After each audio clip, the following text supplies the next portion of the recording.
Hello everyone, my name is Mohammed Salemi. Welcome to our Curatorial Practice Here and Now seminar.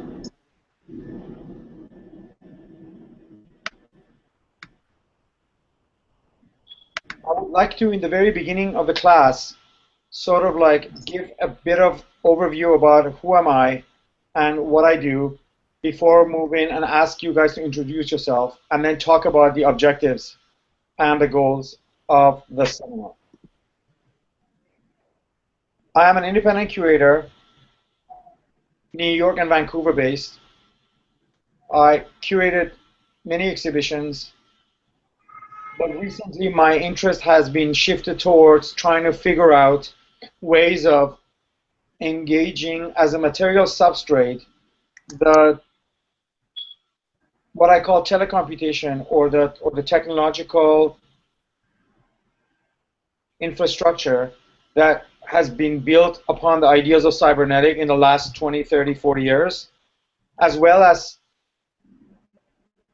incorporating a way of working with scholars and thinkers and philosophers at the capacity of a curator. So moving beyond working exclusively with artists, images, and installations and artworks into a more integrated way of working with concept of curating that is beyond exclusively working with images or addressing the world of art and history of art. This has involved my work with basically organizing the conference, The Incredible Machines in Vancouver last March, and also the platform that me and a group of my colleagues who at the capacity of artists and thinkers have created called Fixing the Future, which you can access by visiting fixingthefuture.info. Also, it involves my latest concerns about how I would like to proceed with what I consider my practice as a curator, which has to do with the creation of the new Center for Research and Practice. I sort of see my role here as a programmer and a curator as much as someone in charge of making sure that things look good at the end of the day, which is sort of like on the surface level. I just came back from a kind of a curatorial conference in LA organized by Goethe Institute and a faculty from CalArts. And it will be interesting to engage some of the stuff that was discussed there in terms of the past, present, and future of the practice. So I would try to incorporate as much as I can from things that were discussed and learned and brainstormed at this conference into the class. But luckily, a lot of that stuff was already planned into the program, so it wouldn't be like a major shift to something new. It's just going to be like more information about stuff that I was already planning to include. Yeah, so before I jump into sort of like a couple of notes about the syllabus and what is expected of students and all that, I would say let's go for a very quick round of introduction. Be as brief as you like about who you are, and then this will kind of like create a way of maybe us working on projects in this semester or the following semester together. I would like to start maybe with Damon, because he's the first one I got. Go ahead, Damon. Oh, you have to unmute yourself on the very top of the monitor. Sorry, this is a system. That's okay.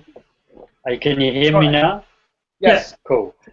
I have a background in a little bit of architecture, a bunch of teaching, and this past year I've been a postgrad art student.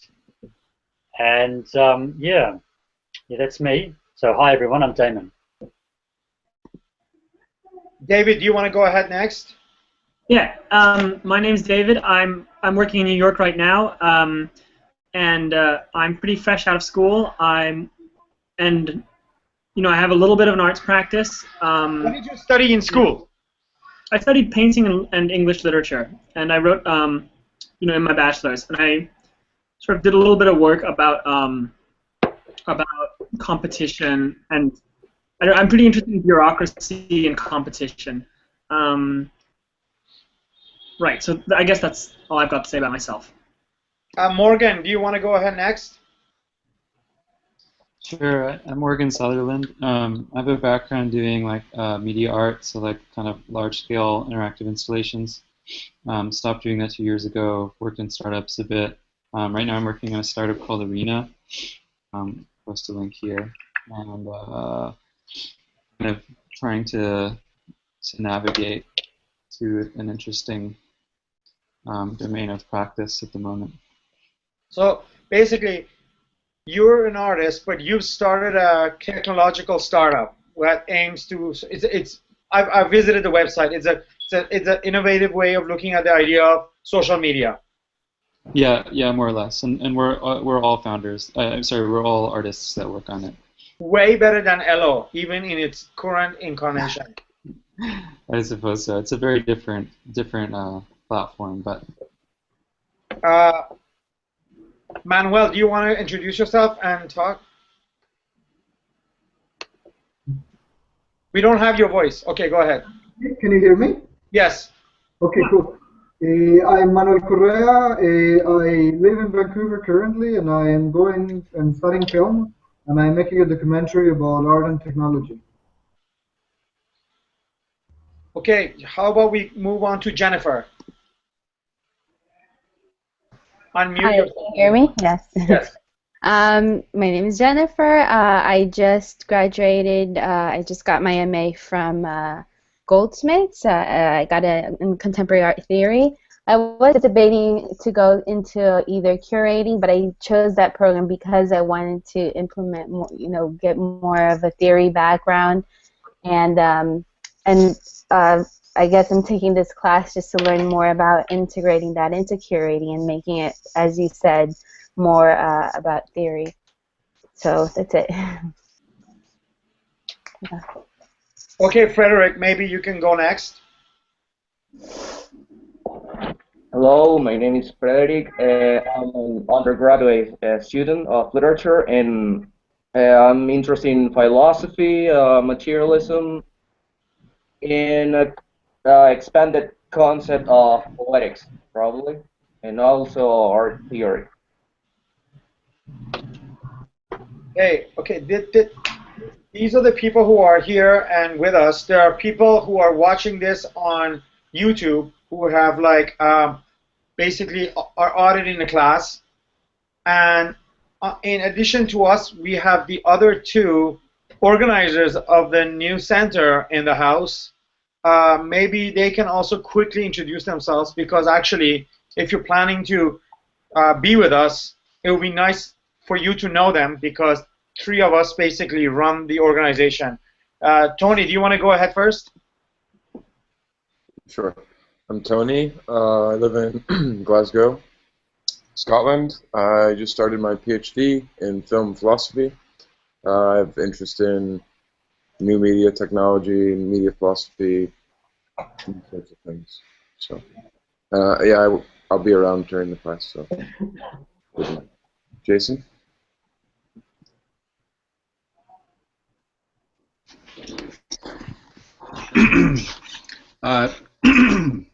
Pardon me. My name is Jason Adams. I'm working with Tony and Mo as one of the members of the organizing committee, and I was involved in the previous curatorial theory seminar as just kind of like helping run things and that sort of thing. And my background is political philosophy primarily, as well as media studies and media theory.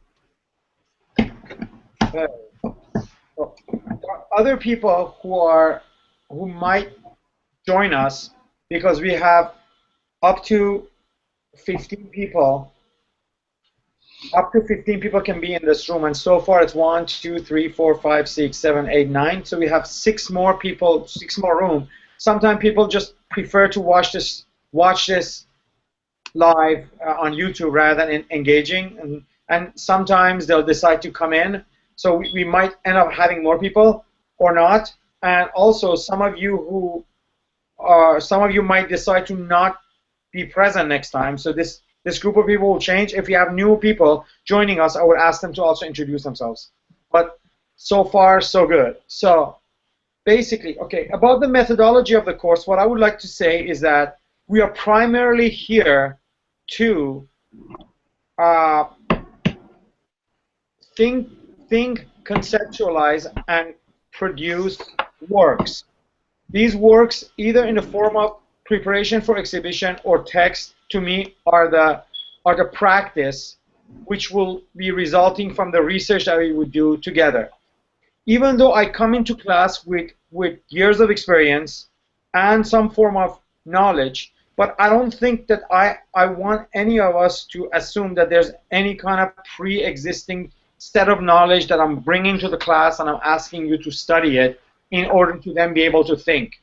I think knowledge production is actually starts first on the level of production before it actually moves to the level of examining facts or knowing more.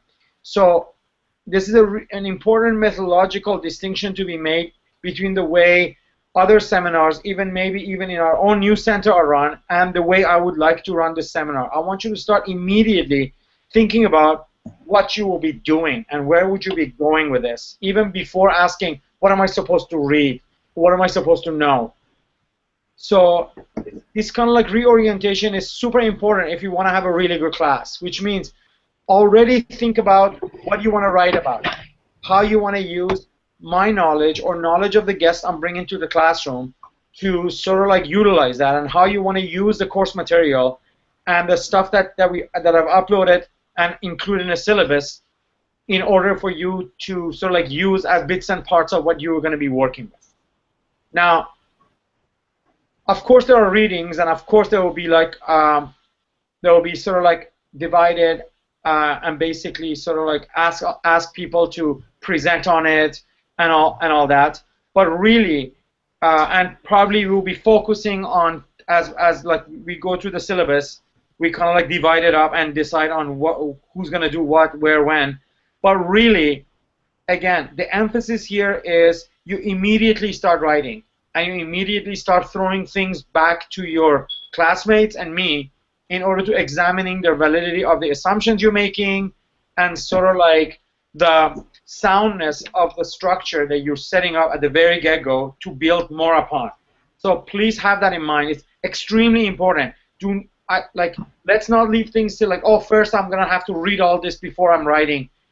In fact, what you already have, for me, all of you seem to be pretty educated and pretty much like you already know enough to start writing. So let's think of it even like right away as sort of like a writing workshop and thinking workshop for exhibitions or possibilities that curatorial can offer. Now, another note about this class which I want to say is that my opinion, which hopefully will come to as we talk, is that curatorial field is in a standstill, has kind of like closed its loop upon itself, and it's in a form of crisis.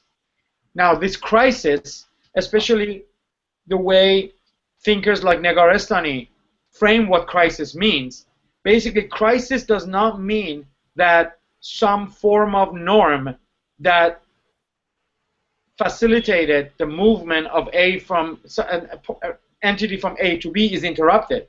But in fact, what constitutes crisis for me is the fact that things no longer are moving. So basically, normal course of events in history, and say in the history of curatorial field, is the ongoing catastrophe that if you respond to it properly, you're going forward, and if you don't know how to respond to the catastrophe, you enter the mode of not knowing where you're going and stoppage and thinking, oh, I don't know what's going on. That's the mode that curatorial field finds itself in. Now, I'm among the minority opinion in the field who think that way, but I'm not the only one. Many curators who are rigorously dealing with the issue of exhibitions and curatorial, who look at it beyond what's in it for them in relation to both the artistic production and the market and the sort of like the field of government interest in art and nonprofit interest in art. Basically, if they're able to see beyond what career choices they have, are willing to admit that the curatorial field is in a crisis. Now, even some of those people who are not extra rigorously dealing with the question are willing to admit that there are some problems. However, they're willing to find some form of a short-term medicine or some form of a contingent response to this crisis as a mode of operation. Now, what I like to cultivate in a class from the first day is basically a very clear intention of me teaching this class from the position of someone who thinks that the crisis is deeper than needing only a band-aid or contingent solution. Someone who thinks there might be something fundamentally wrong with the field. So basically, this rigorous inquiry has to go deeper. But since I already assumed that the knowledge production begins with construction before understanding, it actually puts the whole paradigm of critique into an ontological question, because critique assumes that you first understand something and then you critique it, right? So basically, this is an experiment, just like any other good graduate seminar, in ways of framing the crisis of art without engaging in the old 20th century category of critique, and rather moving into straight to the question of what do we need to do, right? And not spend too much time in studying or understanding the existing or like the classic history of what happened in the field to try to trace what the problem is, but rather sort of like speculatively think about ways in which we can basically break from the past and move forward. Of course, this still involves keeping an eye on the past and looking into the past, but it is not about the kind of conception of problem solving which thinks that all the solutions for the problems of the future are embedded in some form of an archival substrate in the past that needs to be broken down or accessed and reconfigured in order to move forward. I kind of like want to make a break from that, and sort of like being able to think of somehow also privileging what we want from the field in the future as an element to almost go in the past and look for what we want in the field in the past, or the kind of like problem we have. The way I want to like approach it is like I want to look in the past in the way I want to frame my problem first. So I only go to the past with an intention of a future.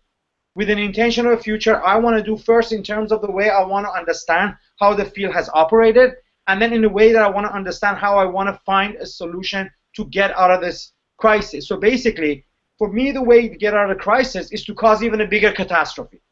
A catastrophe for which sitting and saying like, oh my God, we have a problem, no longer can be afforded. So it's a sort of a methodology. I wanted to like throw that out and sort of like maybe get into a little bit more detail. Now, if you look at the latest of the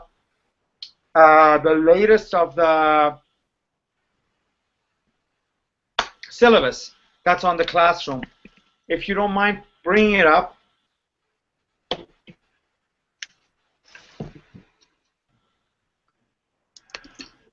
If you go to the class, the particular classroom that we've set up for this class, you will see that there is like a, under the about, there's a, the syllabus is there. I've only added, actually I don't even think I've added anything new that is not there. All the material listed there are sort of like uploaded, and you have them. There are a couple of things that I wanted to add to the reading for this module, which will be, I could not find a book, and then the other one is that I was hoping to be able to get a unfinished transcript, but that was also impossible. And it only exists in the form of 4 videos on YouTube. One is David Osborne's book, and the other one is Sohail Malik videos called Exit from Contemporary. Now, I will do my best to make the Peter Osborne's book available to you by next week, and also involve like basically Sohail will be here next week himself to speak with us as the guest.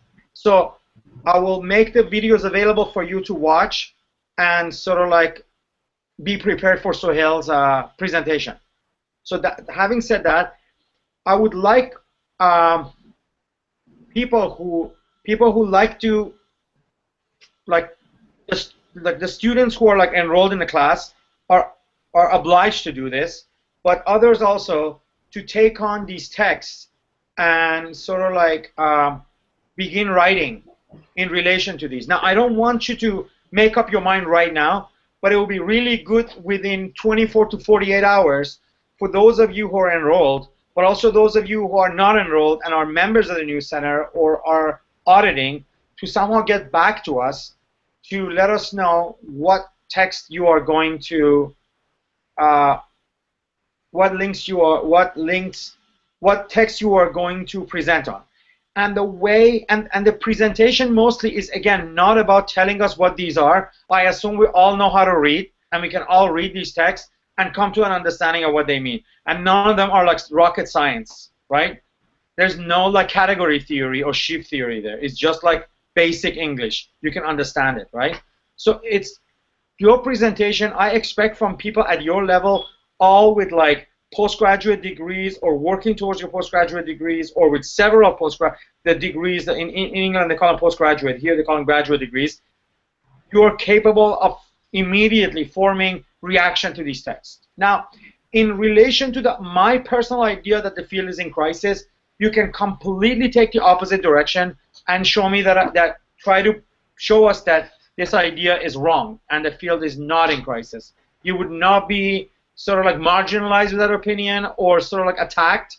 You're allowed to think that, but you'll be rigorously challenged and your evidence will be looked at like any other kind of scientific endeavor. So you can also take the opposite point, or you can take a intermediary point. You know, people take that, oh, art and curatorial field has always been in crisis. Even that, I would say, would be welcome. But again, it will be subject to rigorous interrogation by me and hopefully by others in the class. Now, I just wanted to go briefly, because there's a lot of texts that are the basic readings of the course. The 4 books that are there, plus the 2 more that are coming, which is David Osborne's book and Sohail's videos, are self-explanatory. But what I really would like to do is like quickly describe what are these texts doing here, and why do I include this general reading for both modules. And actually, there's a text here which the addition here which I uploaded but is not there.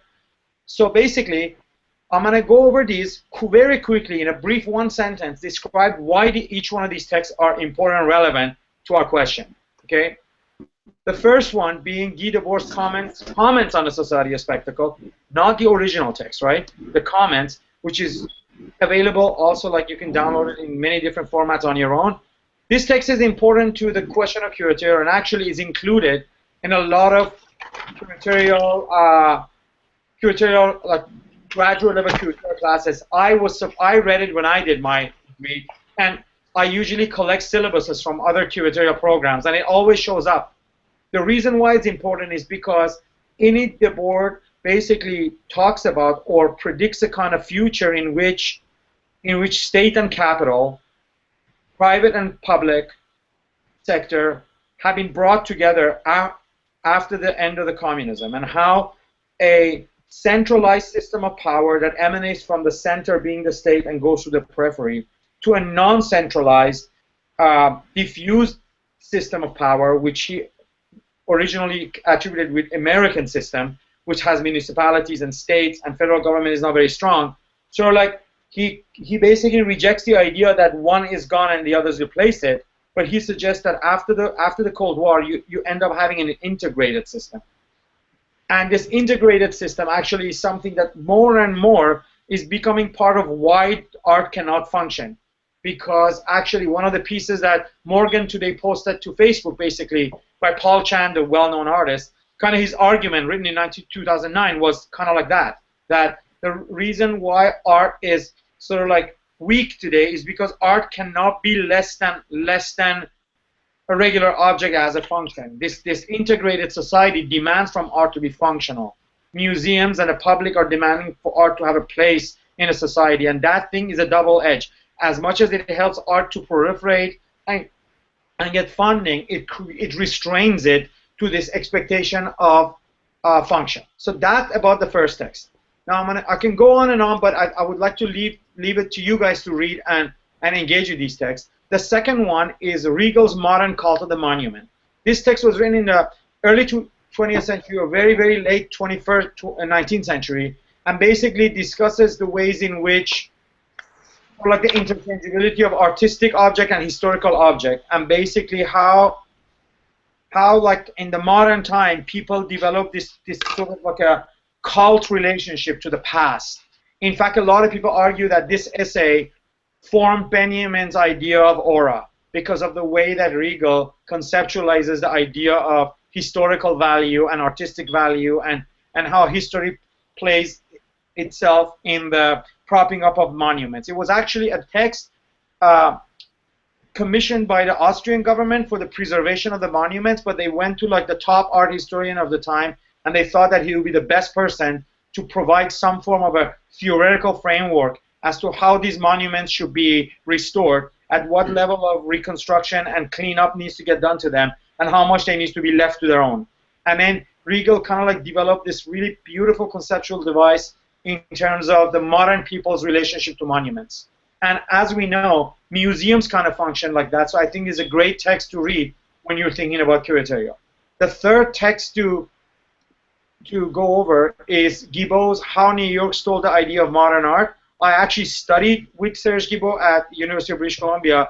It's a very, very basic historical narrative about the entanglement of politics and modern art in America after the World War II. It's a very straightforward book. It reads like a novel, and it talks about how the State Department and CIA and other people in America, including private sector, was interested in using modern art as a way to combat communism on an international level, and basically kind of provide this framework of the emergence of global contemporary art as something that was already in the mind of a lot of people by the end of the World War II, and how the politics of the left in America played into the emergence of this kind of a invisible state and private sector support for a type of art which was supposed to be very different from what people had done before the World War II.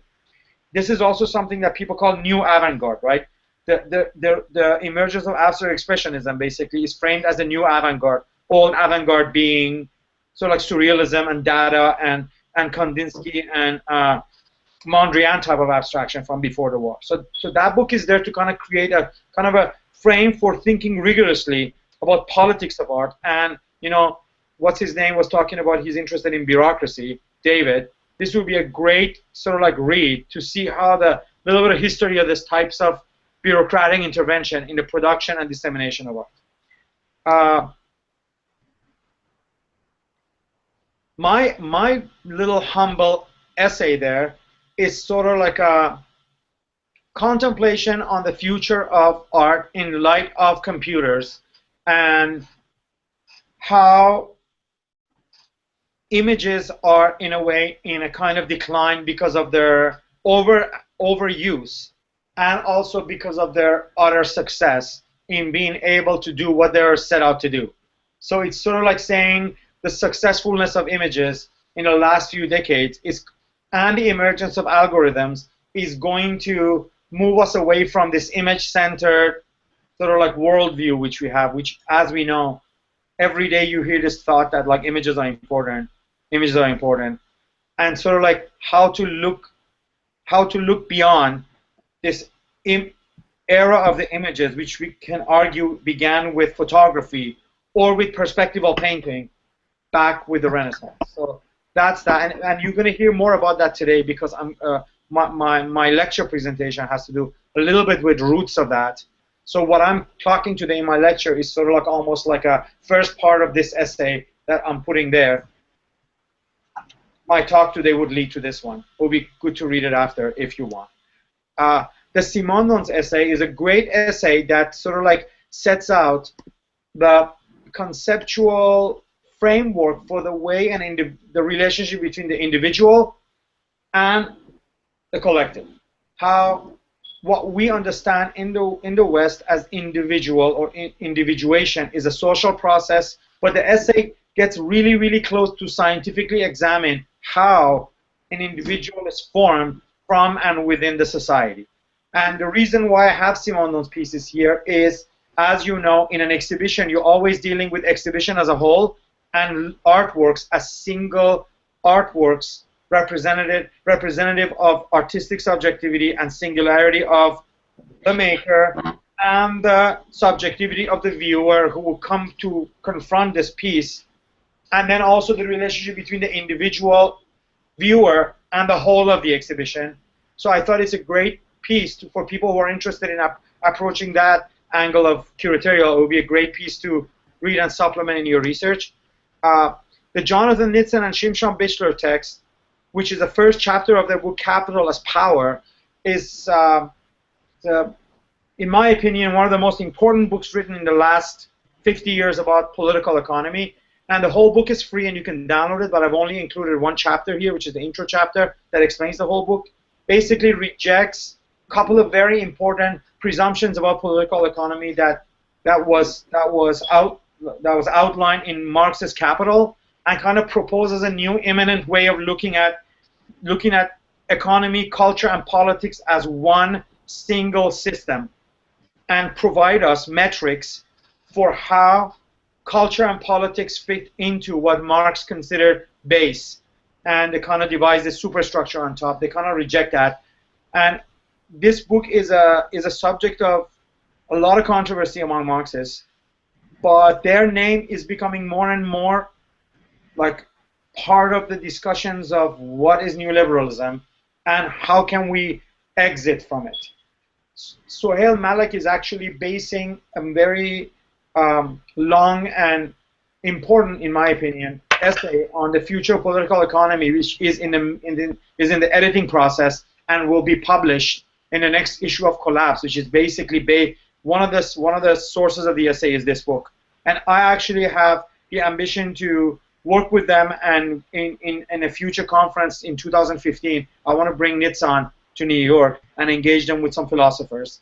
It's a great way of also, you know what I mean, as these sort of like ways of looking at how art economy and the non-market part of art basically are part of the same system.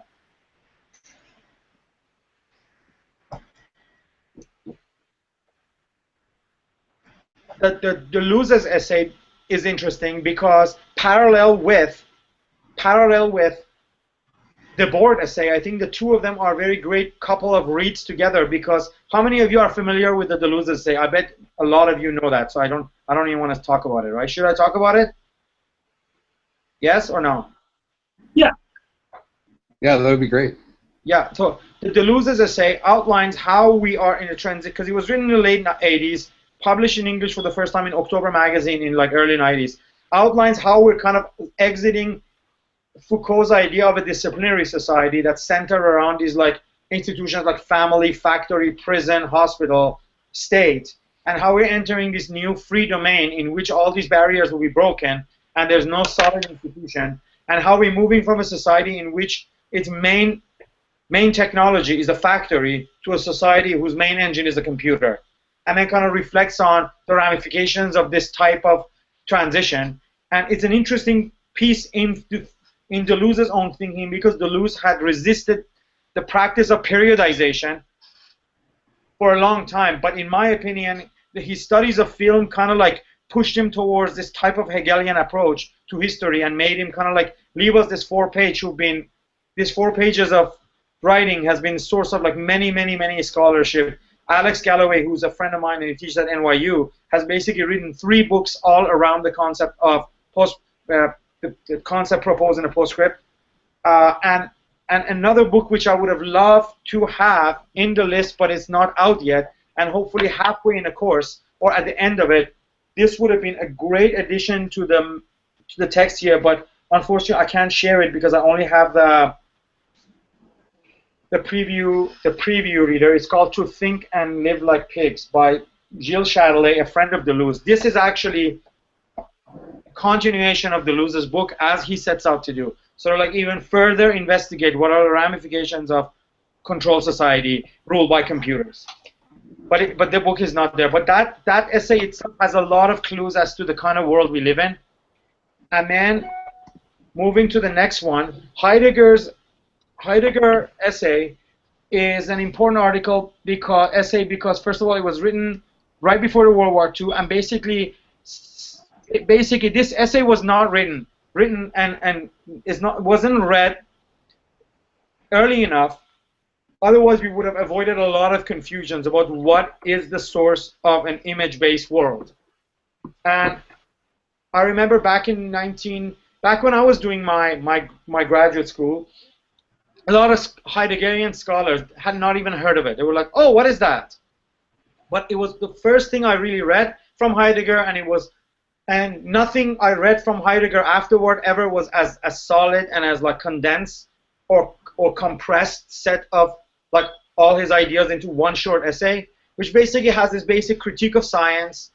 But what is important in this essay is he basically talks about the scientific roots of the worldview and how worldview, as we understand it as modern subjects, basically is contingent about the mathematization of physics, and how basically the image world is basically underneath it are numbers. And if you really want to understand why we live in a world dominated by images, you really have to look at the development of systematized physics out of like earlier medieval knowledge, and how the systematization of ideas of research and science has caused us to depend so much on pictures. But the beauty of this essay is that in a way it kind of like predicts the arrival of cybernetic and computers by showing the real source of images, how entangled the idea of an image is to the idea of mathematics. So that's that. And then to move on, the Laruelle piece is an important piece because it basically debunks the entire history of Western philosophy by looking at photography as a metaphor for Western philosophy, of this idea, basically like the Platonian idea that like the philosopher will look at the world and reflects on it, and the light of the world will actually not only see the people in a cave, see the shadows, but the light of philosophy will let the philosopher help people figure out what the shadows are. He basically rejects all that, and he looks at photography as this tool that basically materializes all the problems of Western philosophy and basically what is wrong with photography. Without even mentioning names, the whole book, which this chapter is from, actually I think I put the whole book there, I'm not sure, is basically a response to Benjamin's idea of what is an image, and also like all sorts of variations of sort of like understanding of photography, including Roland Barthes, Susan Sontag, and all those people. It's kind of a response to all these people without naming them. It's a great way of sort of like questioning like assumptions about representation and what constitutes an image of a thing, and so like looking at the world from the other way around, where like image constitutes the reality and all that, which we'll get into in the next, hopefully, today and future weeks. And the last piece is the famous, the one after that is Wilfred Seller's Philosophy and Scientific Image of Man. It's an essay written in 1960, delivered in a two-part, I think, lecture as like a graduate class by Wilfred Sellers.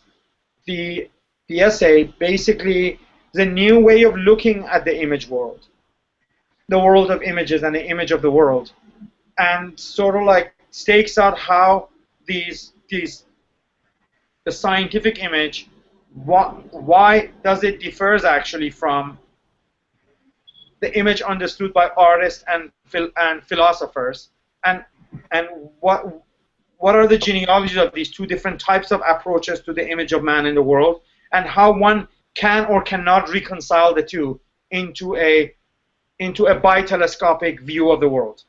And actually, that text probably I will start with that text because it relates to what I want to talk today. And then at the end, it's not on the syllabus. But I thought the final and the latest iteration of the translation of Benjamin's work of art in the age of its technological reproduction. That's the new iteration and translation is now technological, not mechanical. I've included that. I've already uploaded it. I just have to update the syllabus and add it there. And that essay, I don't need to even talk about it. And well, because first of all, I think all of us have read it many times. And second of all, I get into it in the lecture section of my seminar today. We're still waiting for Julieta. So I'm going to ask you, what do you basically the reason? What did you say? I said just keep going, and I'll get a hold of it for you. Thank you. So basically, the reason why I gave this lengthy introduction to these texts is the research that I'm hoping that we will be able to do together individually and then plugged in together. I would like you to consider these texts as things to read, to reflect upon, and to sort of like use for your own writing, and confront them, and also to relate them to the actual text, because none of those were really about curatorial, right?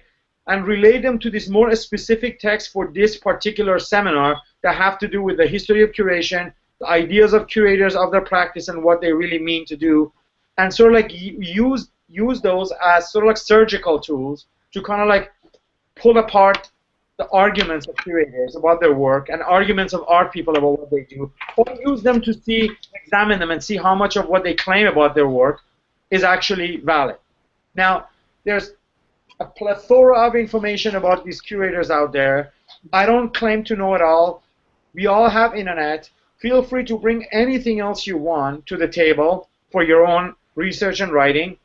But I would like it if you can, whatever other source you use, at least use some of these sources that I've provided here. At least one of the main texts in the general, and one of the, what do you call it?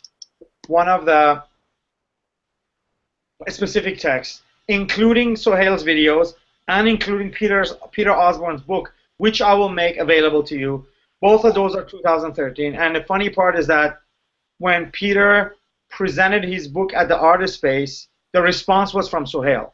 So I will definitely make sure that like you have the book before next week, so when Sohail is here, we can ask Sohail questions about his ideas of Peter Osborne. So any questions you guys want to have?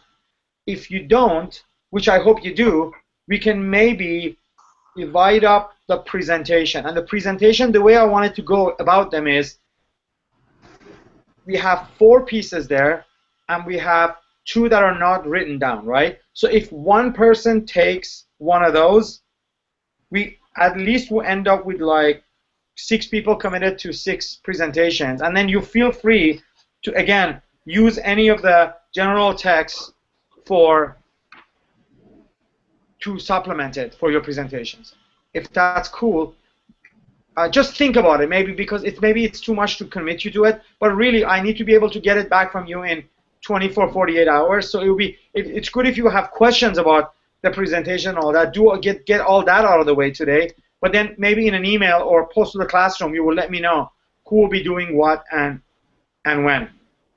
Is that cool? Is the presentation for next week?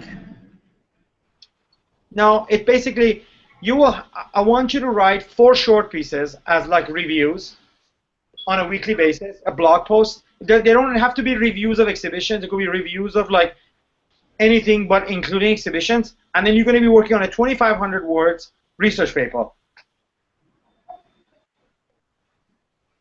So it's mostly about the 200 words. And then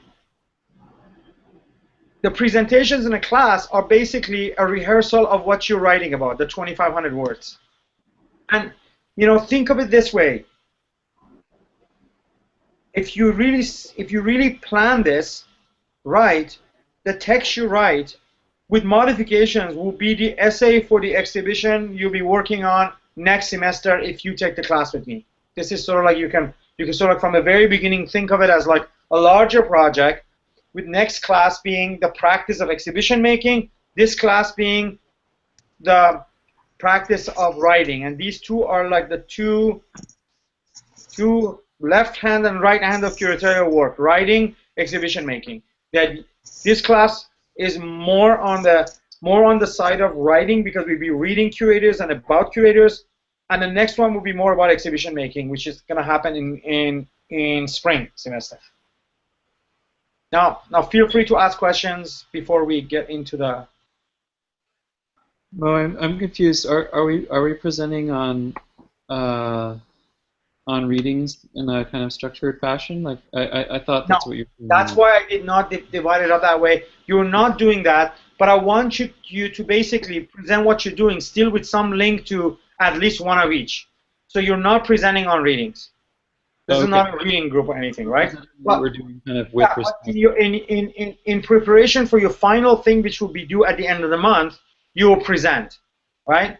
So people who present earlier, people who present next week, will basically be sort of like very early in the process, so they're not really presenting something solid. People who present closer to the end should be closer to the end, right? So that's the thing you get. If you volunteer to do early, you can be loose and more sort of like free and not know what you're doing. If you present at the end, you better be closer to done, right? So don't think by picking the last week, you go buying yourself. By last week, you should almost be done with what you're doing, right? So this is sort of like, but we don't have to set names to books and stuff because you need some time to figure that out. Well, it would be great if I get it in 2 days from you, a commitment to which text you will be working on. So spend some time in the next 2 days just looking at these texts and seeing which one suits your line of inquiry and research. And I'm at your disposal for any kind of question or any kind of problem you have. Feel free to email me to mohammed.salemi@thenewcenter.org and also the classroom, and we'll be sort of like working together on that. Meanwhile, to get your handwriting, don't forget to write your weekly exhibition or anything review. It could be an album review or a movie review, but it has to be written from the position of a cultural critic, not sort of like a, I don't know, not like a Rolling Stones album reviewer. So if you can also, and that is only to keep your hand warm. Don't let it cool down, right? And it's a very short thing. 400 words is nothing, right? Just write those, and just I'm gonna like create the assignments and just upload them. Basically, the next week one will be due the day of the class, and then the last one will be due 1 week after, and then your assignment 2500 will be also due 1 week after the whole class ends, all right? So that's how we're gonna like play this.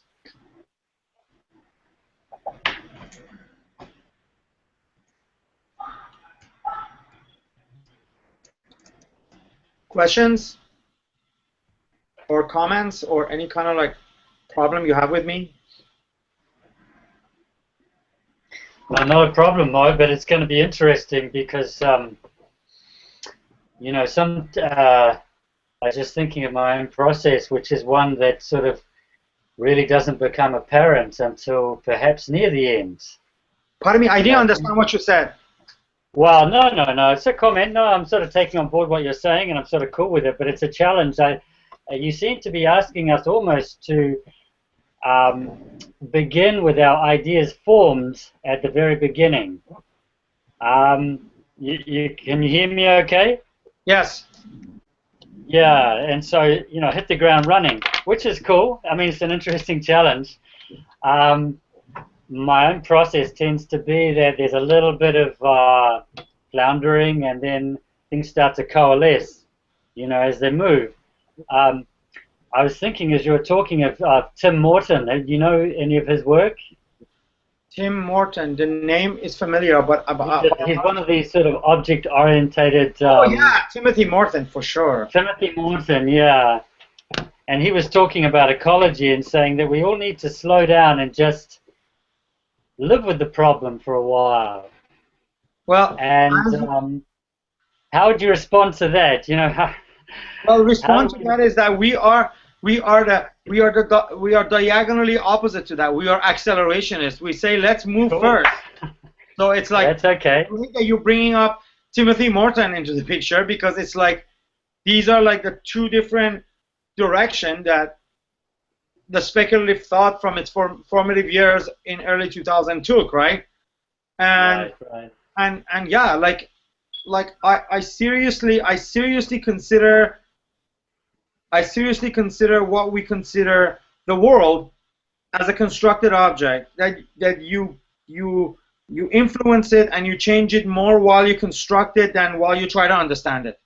And you will only understand it as you move to change it and transform it. As long as you keep your eyes open and your mind open about being wrong and be ready to revise your plans and abandon bad ideas, I think you shouldn't be worried about moving right away. Cool. I like your confidence. As Reza would say, you need a very small ontological knapsack. If you carry like heavy loads about what you think the world is, you won't be able to move in it. You keep a small necessary tools for knowing and understanding the world. The rest of it will come from the actual moving and working collectively together for this knowledge to come about. Well, it sounds like an act of faith to me. That's cool. Okay. Awesome. So any other questions, guys? Or girls? Jennifer?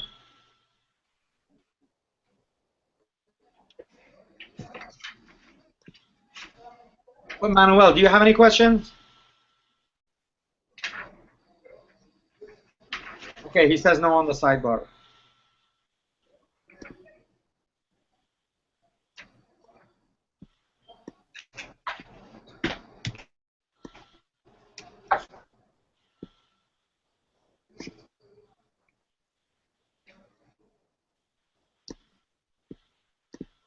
Before I start, I just want to get an update from 2020. Did you get a chance to talk to, did you find Julieta?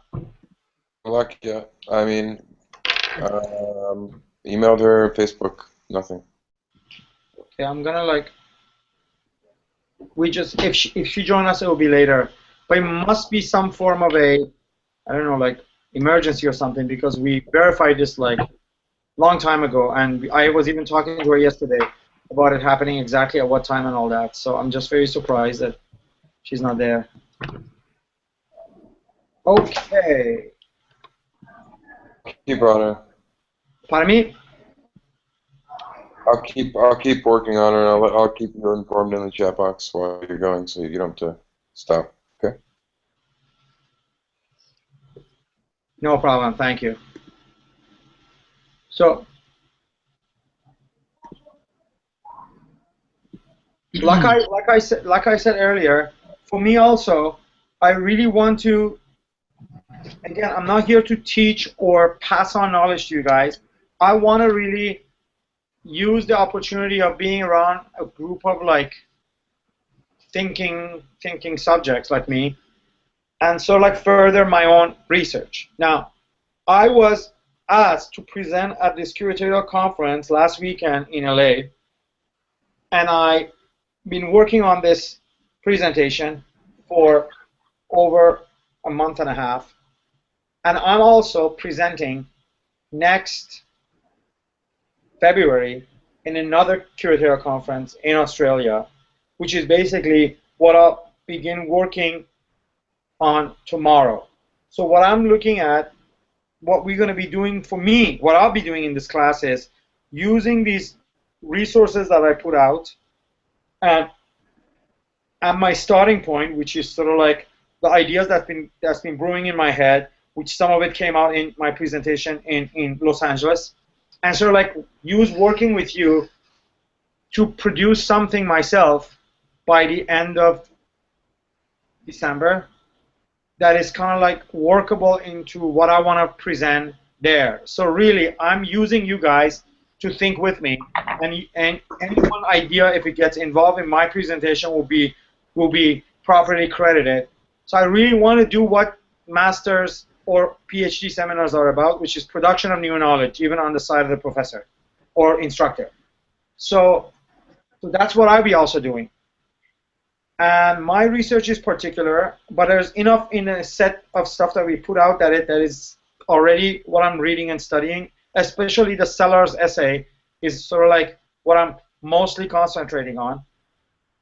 So there's enough there for me to work with you and sort of like move my work ahead. So that's what I'll be doing. Now, having said that, I would like to begin my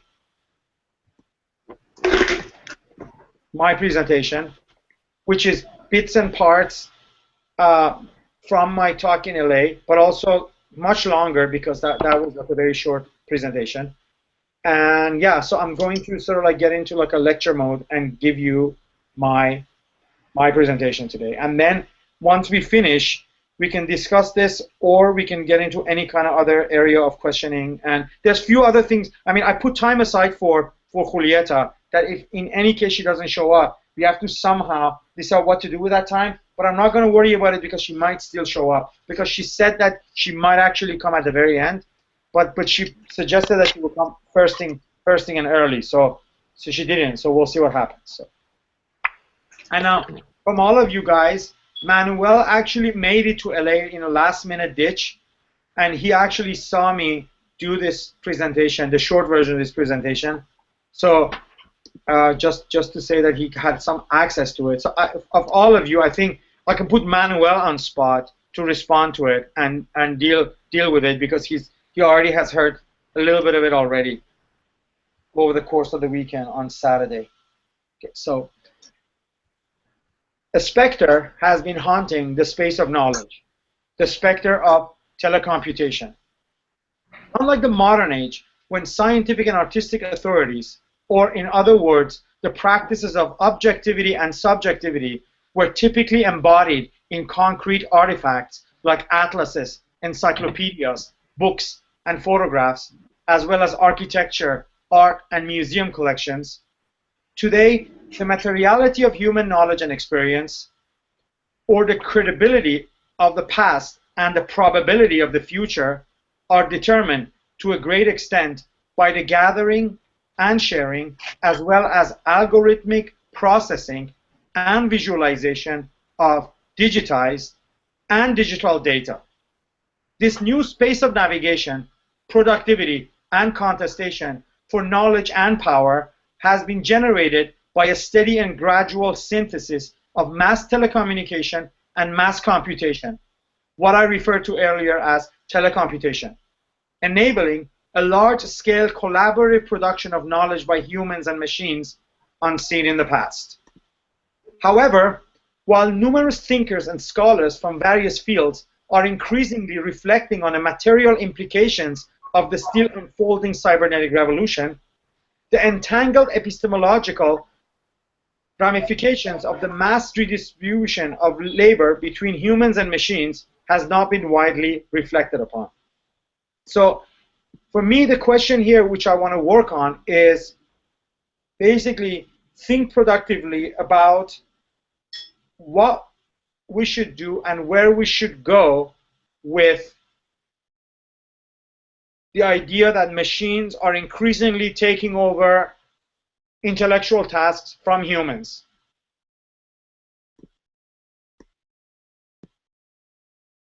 Meanwhile, even less has been said about what the consequences of this deterritorializing phenomenon might be for the future of art and artistic production.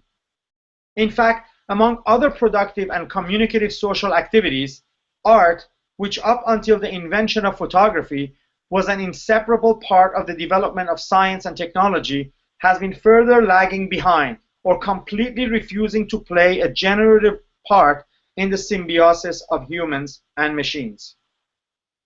A minimum historical overview in pursuit of the future is duly in order if we are to trace art's existing incapacities in this regard. Even though foreshadowed as far back as the 18th century in the natural philosophy of John Locke and the political thought of Thomas Hobbes, the cybernetic revolution, which first became fully aware of itself as such, in the early decades of the 20th century, through a rather quick convergence of mathematics, physics, and biology into information theory, has had a harder time attracting continental philosophy to its developments. Thus, the consequence of network and differential measurability and transmission of all recordable knowledge for cultural production at large was for decades resisted, naively reinvented in small and disjunct parts, or dishonestly recuperated and or wrongly venerated or enchanted by different branches of cultural theory under the banners of ontology, psychoanalysis, semiotics, genealogy, deconstruction, and finally, actor network theory. Unaware of being caught up in the humanities self-portrait, in each of these instances, a small portion of the cybernetic knowledge was used to prop up complex and speculative assertions about the interconnectivity and codependency of the central figure of human with his surroundings, assuming his finitude as the horizon of all worldly possibilities. This quick intro is essential for describing the contemporary place of art in telecomputational developments, because art, at least since the decline of avant-garde, if not even longer, has depended on humanities discourses, particularly continental philosophy, as its fountain of theoretical and methodological youth. My generalization about inadequacies of human sciences in dealing with cybernetics must of course exclude the works of Edmund Husserl and Bergson, Henri Bergson, which in their own time were, among other their achievements, the next best alternative to a scientific understanding of human temporality, and in the case of Bergson, a direct influence on the early discourse of cybernetics. As Norbert Wiener proposes, the modern automaton exists in the same sort of Bergsonian time as the living organism, and hence there is no reason in Bergson's considerations why the essential mode of functioning of the living organism should not be the same as that of the automaton. To understand the crisis of art in the face of telecomputation, a flashback to the invention of photography and its impact on art is also necessary, since this encounter may have lessons about the missed opportunity we discussed above. Historians of modern art often insist that the programmatization of artistic practices in the late 19th century into abstraction or whatnot only coincided with the invention of photography and had little to do with the epistemological ramifications of this new medium.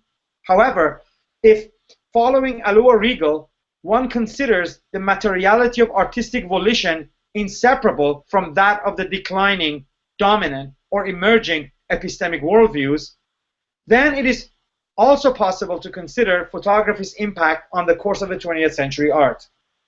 In this regard, we can at least suggest that by further diminishing the artistic determinacy over the production of the realist image of the world, photography changed the function of the modern artist, encouraging him to leave representational image making to photographers, enable them to reject the perspectival realism and its political implications with their works. The emergence of abstract painting and the Duchampian ready-made can themselves be interpreted as two different sets of programmatic responses by artists troubled by the hegemonies of photographic realism and its decisive power of world making. While abstraction negated the representability of images, the ready-made denounced both representation and abstraction altogether and pushed photography beyond its limit. It removed the camera apparatus as the distributor of the world, directly offering the reality to the viewers one object at a time. Thus, not only today's transformation, as far as art is concerned, resembled the emergence of photography and cinema, but also that the incapacities of art in dealing with the telecomputational paradigm today is rooted and intensified by its misunderstanding of the implications of implications of photography and cinema. In regards to art's dependence on philosophy, relating modern and contemporary art to the topic of discussion inevitably entails a quick return to Frankfurt School as the providers of the first comprehensive account of modern mass culture from a materialist perspective. This task involves accounting for the disappointing performance of Walter Benjamin, particularly with respect to coming to terms with what was brewing underneath the visible but thin surface of technological change marked by the emergence of photography and cinema.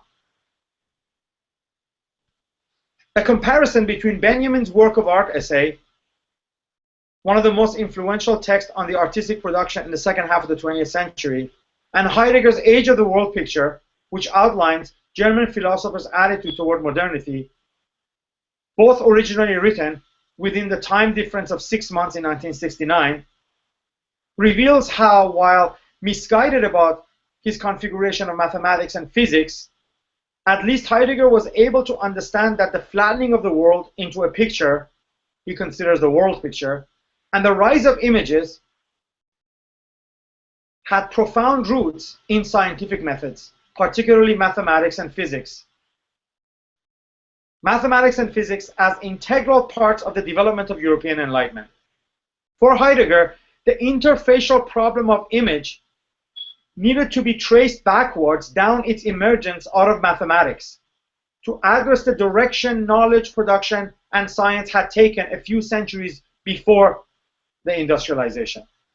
Meanwhile, Benjamin, who was unable to recognize film and photography as an early stage of a longer trajectory connecting modern developments in mathematics and physics to the development of more robust visual interfaces between humans and artificial intelligence, missed the boat. He fell victim to his limited materialism, ignoring the cybernetic future of mechanical reproducibility, and ending up sowing the seeds of the cult of the image and assertion of image vitalism in the name of its critique as the predominant cultural theory of the 20th century.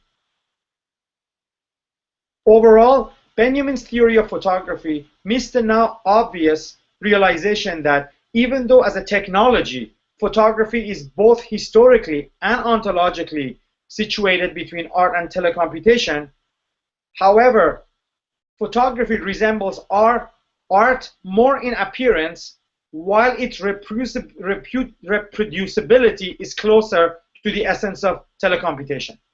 Now, here I'm gonna stop discussing reading my paper and talk mostly about maybe a definition of an image here would be a really good way to break the discussion and sort of talk about what I conceive an image to be and what each of you, before walking into this class and hearing this presentation, thought of what is an image. So maybe we can sort of start with that, and before putting anybody on spot, I would like to sort of talk about what I consider as an image. And to me, the idea of an image is sort of like a problem, because image refers to a physical material thing, like something that covers the surface of the entire world in which we live, and anything you cast your eyes upon, any object or any phenomenon you cast your eyes upon its surface, immediately become an image. But images are also conceptual constructs, things we create in our head in a much more complex process.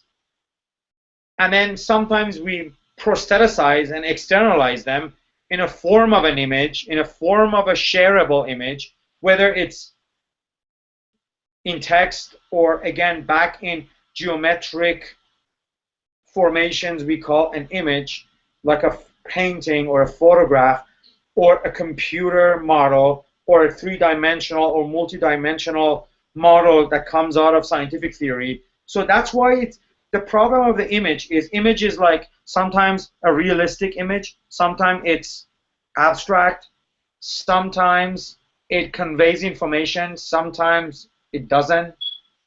So this is the type of image that I'm referring to here up until this point in the essay. image that photography kind of came to represent as the ultimate image, as the ultimate mechanical machine for making instant representations, right? And every camera was already Polaroid, in my opinion, because it was already an instant image maker. Now it took time for the photo to develop, but it was really a Polaroid machine was already the first camera. So that's my idea of an image.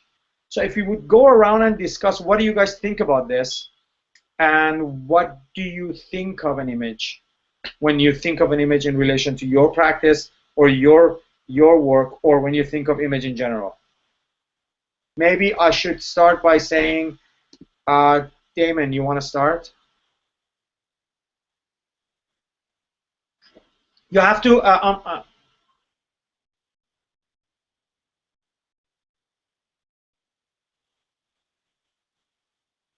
I don't think we can hear you. Okay, you can hear me now? Yes, now we can hear you, yes. Well, what is an image? Yeah.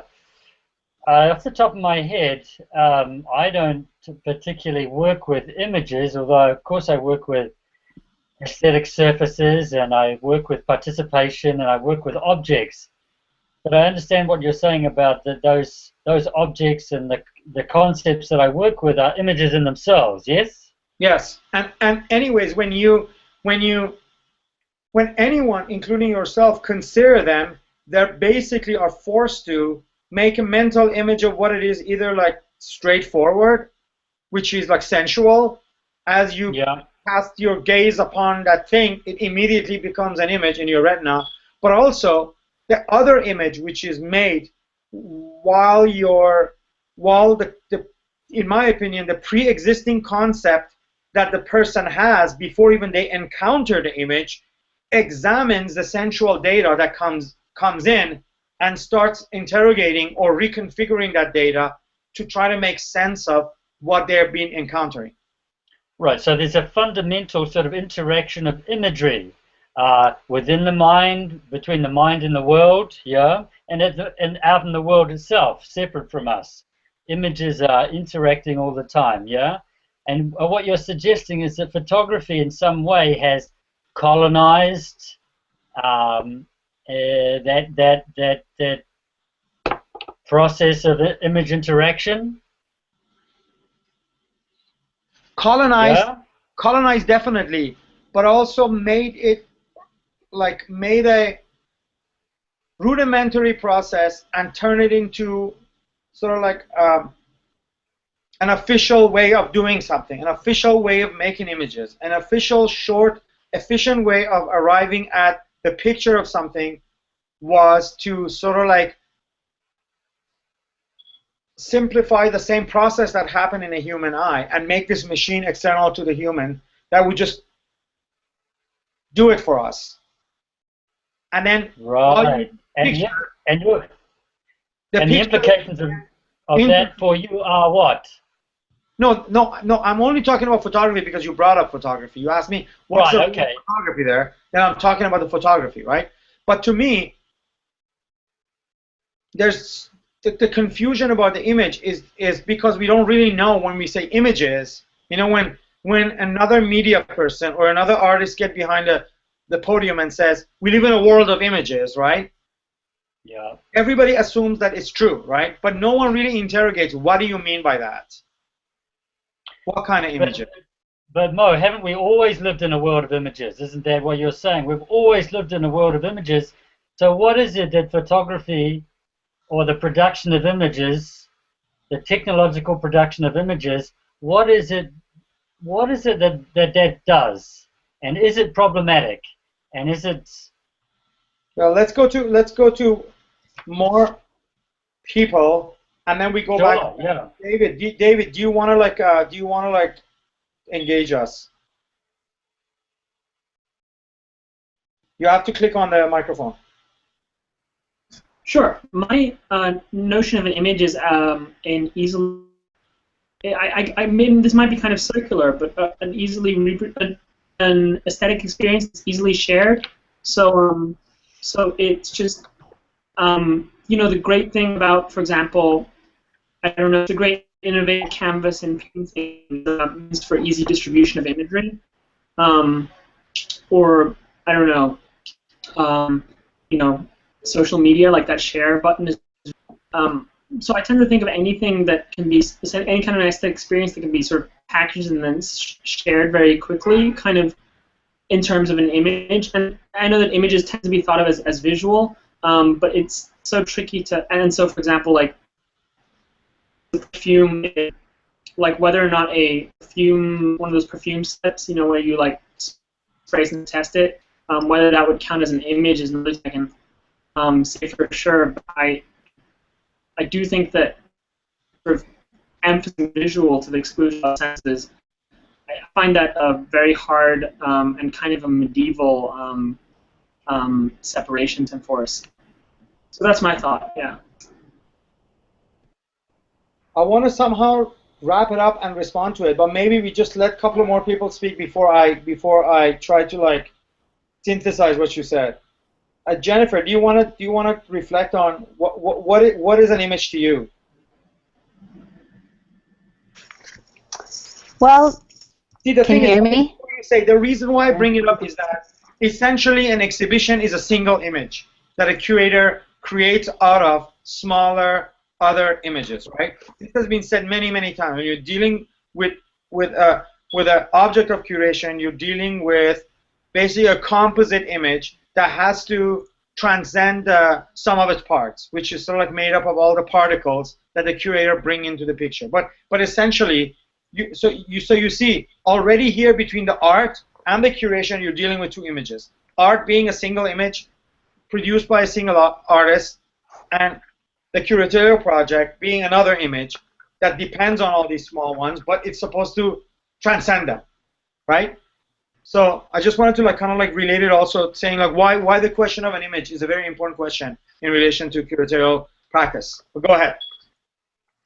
Oh, well, I don't have much to add, but I do see it that way as well. An image first is something visual to me, but it can also be like the essence of an idea, or even like stereotype. It's a compilation of images that people gather from here and there, and then they create this thing as a whole. So almost working in the same way as what you just explained, what a curator does in an exhibition. So compiling these different objects or images and creating an idea or a thought or something, or a conversation or yeah. So it's interesting you bring stereotype into it, because Manuel posted something to Facebook today as Documenta Zero. He said this was Documenta Zero, and we all know what Documenta is, so I don't have to explain what Documenta is, right? Documenta Zero for Manuel was the degenerate art show by the Nazis, because it was sort of like images gathered to form this stereotype about how horrible modern art is, and a lot of time and energy went into deciding what this negative picture might be, right? And it was all made up of like these extreme stereotypes that the curators of that exhibition found in particular works of modern art and put on display and called it the degenerative art. So Manuel's point was like the first Documenta and afterwards in Germany, and the reason why Documenta happened in Germany was that in a way the whole curatorial field, which everybody sort of assumed that began with Documenta, so it was a response to Documenta Zero, which was this stereotypical image of modern art that Hitler and his like cultural policymakers held. Yeah. Now, Manuel, do you want to like reflect on? I have some comments if. Oh no, go ahead. You go first, and then Manuel after you. Cool. Yeah, as I'm just thinking about this now, I'm kind of reflecting that they're like, I don't have like a good pre-existing notion of the image, but I'm just sort of thinking about the like what image means between photography and painting and also mathematics, and also in biology. So like it strikes me that the word image and every different domain that I can think of involves a couple of abstract concepts. So like if we start with biology, the image is a concept that arises from the mechanism of the eye, which fundamentally involves perspective and also like a field as a notion. And like if you think about it visually, you have light rays which are like entering at a certain angle, going through some sort of transformation, and then kind of landing on like a field of sensors, you can say. Obviously, the camera is built on the notion of the eye. It's the same exact mechanism, basically. What kind of struck me now, just thinking about it, is that the notion of image in mathematics is strikingly similar to how the eye works. So, like, if you're not familiar, image in mathematics refers to basically the y-axis in a function. So the image of a function is basically what you get out of the other end. So like if you think of a function like like y equals 2x, and y is the output, that's the image, and 2x, 2 times x is the transformation that gets you there. So you input the number 1 and you get the number 2, you input the number 2 and you get the number 4. And there's I'll paste the diagram. If you study linear algebra, you'll end up, linear algebra is in many ways the study of functions, and you'll end up with diagrams like I just posted that sort of have this notion of like a domain and then some sort of transformation of the domain. Anyway, so those drawings look a lot like a drawing of the eye. You have like there's a certain notion of perspective being warped onto onto some sort of surface. So, like, I don't know, I guess... this is pretty amazing, because this is sort of like, this is why I think Heidegger understood images better than Benjamin, even though he detested this, right? But he actually understood the direction of where images come from, right? See, for the description that you gave for the images, the image is the result of a function or a process, right? Yeah. So, right? Whereas for Benjamin, image is the beginning of a process. Right. A process that happens like transcend the surface of the image and happens like in the realm of like the mind, or collectively in the realm of politics or social, right? Which is not to say that images do not have a life after they're made out of that material base or the process that makes them, right? But to sort of like assume that the life of the image begins on sort of like the surface and continues afterwards, and not consider this emergence of the image, basically makes the image theory, to me, a kind of like an insufficient theory of image that basically art has used time and time again to kind of understand what is the role of an exhibition. And this is really interesting because it gets reaffirmed every time. You have, if I get a chance to like go through the rest of my presentation, you see this misunderstanding that is at the basis of Benjamin's understanding of the image gets like complicated into even a more elaborate system. This is the problem of the manifest image that Sellars talks about, right? Like there's a problem of the way Sellars talks about images, right? Which is basically you have the manifest image from which throughout the history humans learn to arrive at the scientific image. You must have read Sellars' essay, right? Or no?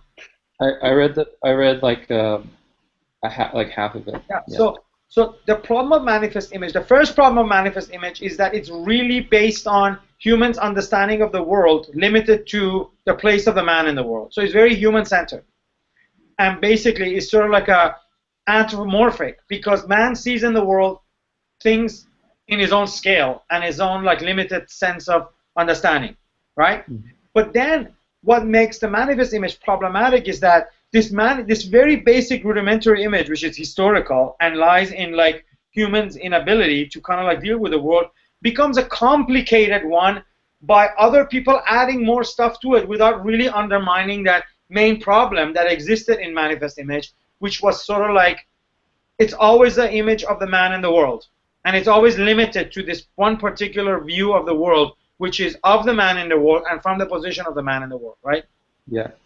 But this type of elaboration and complication that happens create a scientific edifice for this understanding of the image, but really it doesn't deal with the insufficiency of it to understand the world as a place that does not give a shit about man's understanding of itself. The world does not care about the way we look at the world. That does not mean that the way we look at the world is not important or has some form of a bearing on the world, but the world as is doesn't really care about the way we look at the world.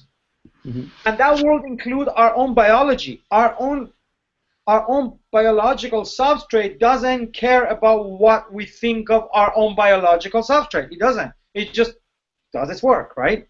And this is the insufficiency that Sellars talks about in terms of the manifest image. And then what you get with the scientific image, which always comes out of like certain people or collectives understanding the limitations of the manifest image, and he basically gives a lot of, I guess the credit goes to people like Spinoza and other philosophers who really understood this problem in its inception. And basically another type of image which still materially is based on what manifest image already can see and understand on a very surface level, right? But it's able to break it down, and using concepts is able to look at it in a way from that position of not position of a man, but from this other position that is not of the man, of this arbitrary position of scientific objectivity, right? Mm-hmm. And this scientific objectivity, what does it have that makes it different than the manifest image is that it's always revisable. It always keeps into consideration that things, the way they appear or appeal to human, might not be the way the things really are, and is willing to always sort of like revise itself and move forward. So basically you end up with this, with Sellars, you end up with this two different understanding of the world. One is the manifest image, which is, you can kind of say it's superficial because it deals with sense data and the way sense data relates to the being of the man. And then the other one who still uses data gathered by senses, but it privileges categories, conceptual categories created to transform this information to try to better understand the surface. So, and I mean, you guys have not really read the essay, but I'm sure we're going to be going back to it more and more because it's basically what I'm working on right now and what I'm trying to make sense. Because for me, the way what art does is art basically, good art or art that I like or art that I think we need today, or art that we need in the future, is the art that's able to not only mediate or work at a conceptual level between the manifest image and the scientific image, but also art that on the abstract level understand that when it comes to materialization or prosthetization, production of physical images, science and art share that field. It's again because whatever it is that the scientists develop by superimposing different scientific lenses on top of each other, and the Sellars essay get into that, right? Like you have a physical way of looking at the world, and then you have the chemical way of looking at the world. They have the biochemical way of looking at the world. There's the biological way of looking at the world, and these are all different lenses with which science look at the world. So the ideal scientific image is the superimposition of all these images on top of each other to understand the world, the ideal image of the world, knowing that some of the laws in physics may not hold in chemistry, and some of the laws in biology may actually not be valid in physics, and the methods of arriving at these different images are very contradictory. So scientific image is able to reconcile all that and still come up with sort of like an understanding of the world, right? But doesn't matter, because once it needs to get outputted, it still needs the surface, whatever it is, in order for it to live outside of the mind, the scientific mind or scientific community, in order for it to get trickled down, right? So basically, art in a way is basically philosophy. Also, art is like philosophy on a very kind of conceptual level. It mediates the manifest and the scientific image on a more broad general side, and then on the other side, art actually like deeply engages with the surface because knows that the surface is not only needed for the understanding of the man from himself, but also for the scientific understanding of the world. So art deals with mediate these two, once on the surface level and once on the concept level. And to me, these are like, and you know, the surface, to me, the abstract art can do both. So it's not like, oh, abstraction deals with the surface and then meaningful or social political work is doing the second. No, it could be actually the other way around. But like, this is the stuff that I'm kind of like working with in my head to sort of, and then curation also is the same type of stuff, but on a larger scale, right? Because with curation, you also get to do that. I guess that's enough for sellers today, but we should really get back to it. Manuel, do you want to talk a little bit? Because you didn't get to say anything. That was really good, Mo. Thank you. This is what goes on in my head, man. It's just like, and I refuse to think art is not important. You know what I mean? Yeah. Manuel, go ahead. Oh, no, I just think that it's very important to get over the idea of the artificiality of mediation. You know, mediation, I think it's sort of how we function. Like, our vision is a mediation, or hearing is a mediation. In a sense, everything we sense is already conceptualized, so that we think we can absorb this maybe like in a romantic way, but as soon as it gets to that part of our brain where we can think about it, where we can say, oh, this is a very impressive work of art, or for this and this reason, it's already being conceptualized. So to not think so, to think that like being in the presence of, say, like a physical object gives us some immediacy of some sort, would be like kind of like being prey to what Wilfrid Sellers calls the myth of the given, right? Yes. That it's a naive phenomenological Maybe view. describe that a little bit, because it's such a part and parcel of what we're talking about. So that it would be that he argues that this kind of idea of the myth of the given is that, in a way, and I'd like you to explain it better, actually, because I have problems into like coming into like terms with it. But you had an explanation for it 2 days ago that was really great. Hello? Hello, go ahead. Do you want to hear what I said? Sorry? Do you want to like explain our conversation, or? No, I'd like you to say it because I don't want to misquote you. But, you know, we talked for so long, and I just want you to like remind me at least what were you talking about, so I can just get into it. So Wilfrid Sellers argue that to have like this kind of idea is it's sort of to be prey to a naive phenomenological view, and that doesn't really work. So that the question really is that if there is something about being in the physical presence of an art object, especially if like one can touch them, and that they're in like this artificial space. So, hello? Hello, I'm listening. Hello? We can hear you. Okay, cool, perfect. So, I mean, like the point where I come with the idea of the images is that in a way, if images are already mediation, if like our consciousness already do the mediation, what is happening with photography, for instance, and what is happening with art is that they take, in a sense, over mediation, and that is already happening, and it assumes in a way that it's not happening and creates an object out of it. So it's kind of like trying to, like in realist conventions in cinema, how the author gets deleted in a way to like create the labor to forget that there's an author as such, that what you're seeing is not a mediation. I think that's what art in a way does when it tries to represent things, assuming that they're not mediated. Yeah, except Shakespeare was aware of that. Mm-hmm. Yes, but contemporary art tries to pretend that the suspension of disbelief is not taking place.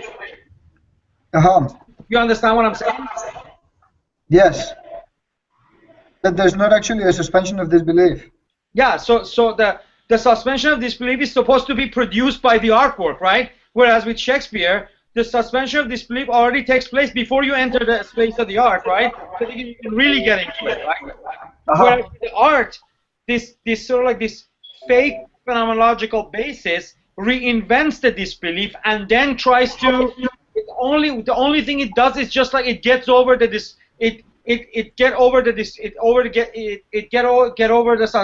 it accomplishes the suspension, and that becomes a task of the art to accomplish the suspension of disbelief, right? Whereas you already are in a space of the gallery, you've already suspended the disbelief, right? So that's why this whole genre of phenomenological approach to art, which unfortunately in a different weird way object-oriented philosophy when it deals with art kind of replicates, it's kind of like a joke, because it pretends that suspension does not exist and then it produces it, right? Whereas we all know when you walk into the white room, white box, you're already like you're in a arbitrary world created. Everything's bracketed out. That's the thing about the exhibition space, right? But couldn't you say in a way that that sort of exhibition space serves the purpose of trying to create a monopoly over the aesthetic experience, creating like this space where the objects seem unique, where we can believe that there's an artist out there, that there's this sort of individual that needs to be put on hold? That's the thing. These are all ramifications of this process that you just explained.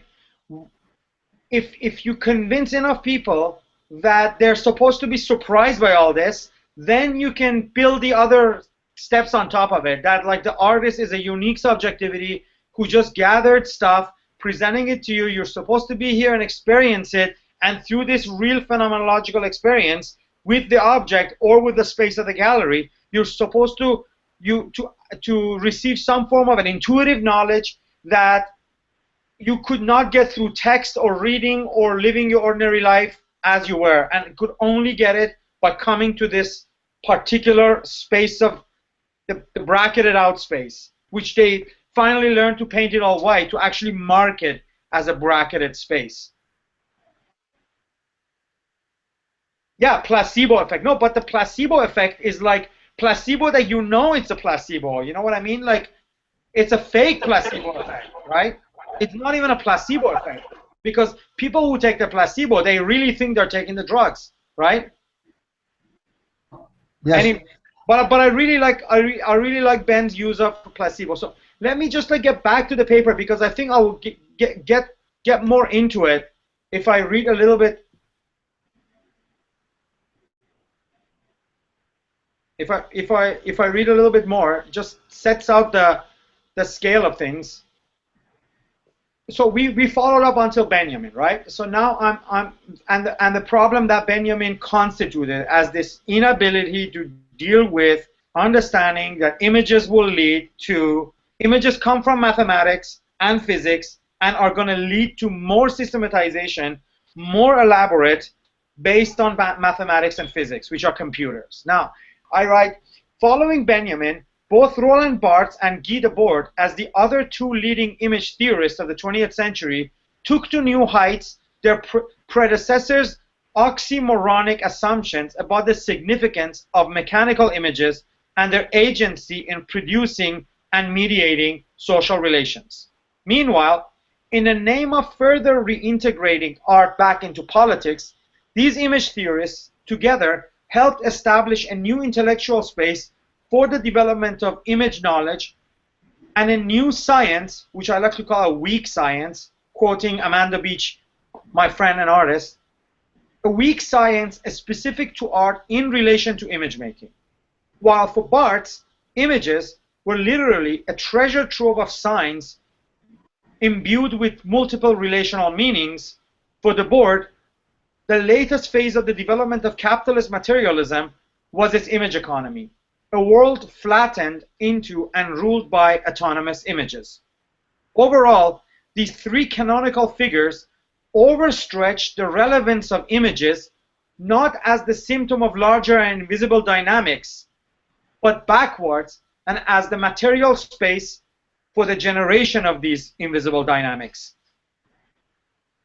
The most devastating flaw of image theorists is that by assuming supernatural powers for the image, they not only ignore the cultural and historical specificities that has given rise in the West to the human conflation between being thinking versus seeing, they also ignore how the power of images in transmitting culture rests on their ability to wirelessly and robustly communicate physical and geospatial information from one source to many in the most efficient possible way. The adoption of graphical user interfaces for connecting humans and machines in the moment of computers' popularization between 1970s and 1980s is not a new direction, but a continuation, if not also optimization of the social, cultural, and scientific function of the images. In other words, if until the arrival of computers, it was hard to fully understand this process of how images work, it shouldn't be so hard now to see this continuity as the essential function of the image, and how this connects the development of painting to the invention of photographs, cinema, television, and later on, the emergence of monitor-based information systems. Now, what is interesting here is the inadvertent result of Benjamin's mechanical reproduction essay and this image theory that sort of like became emblematic of how we look at art and images, which is, even though Benjamin's notion of aura was originally meant as a device to explain the ontology of photography and cinema, it inadvertently ended up reaffirming a quasi-historical experiential status for all modern and contemporary art, that whose direct experience was supposed to be more superior to viewing it mechanically and reproduced. The notion of aura neither conformed or rejected the phenomenological status of art endorsed by Heidegger, but through its use and abuse, this notion of aura became a reduced fat or like a diet Marxist variant on the Heideggerian historical ontology, which could coexist with historical materialism via the legacy of Benjamin. Another consequence of Benjamin's text was the assignment of the communist and political task to the new media, while quietly leaving the non-mechanically reproducible art to remain free of political obligations and only responsible to the experience of the viewer, which basically was the basis of all sorts of installation, painting, sculpture work that kind of like goes parallel to the development of photographs and cinema and experimental film throughout 20th century. So now, in spite of recent curatorial excitement around the concept of post-internet art as a confident health report about the field of art in relation to technological transformations, and building on the brief history that I just gave you above, I'd like to claim that art has been more or less unable to properly respond to telecomputation or even understand its vertiginous ramifications for the place of the human in relation to its own image and the world. Like the melting of the planetary ice caps, the proliferation of network, digital, and algorithmic knowledge has begun to slowly erode the place of art within both the world of creativity and the larger context of social life. Similar to the climate change debate, however, there are still many among us who might refute this proposition and argue about the exclusive and secure role of images in mediating all social relations in the future. The technological transformations of the last few decades are in the long run threatening the exclusivity of human singularly defined conscious and embodied experience of time in physical space, which is constituted meaningfully through the relationship with cultural artifacts, most of the time in a context of a gallery or a museum.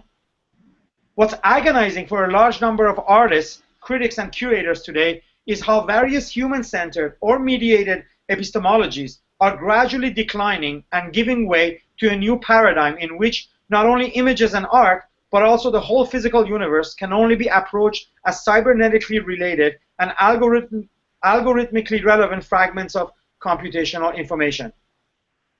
This threat to art today has been responded to in 3 different ways that on the surface seem to all be bolstering art's stake in the telecomputational game.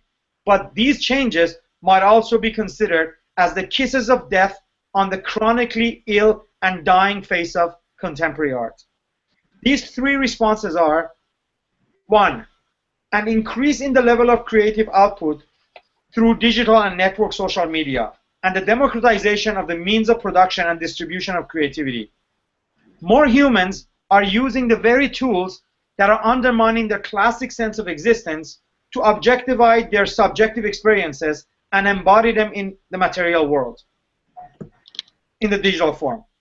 This democratic threat to the privileged position of the artist as the exclusive maker and the galleries as the exclusive distributor of images has itself is causing artists and art institutions to aggressively engage with social media, not necessarily as an artistic medium, but as a marketing leverage over lesser known artists, and in the case of galleries, against the cyberspace itself as a space of exhibition.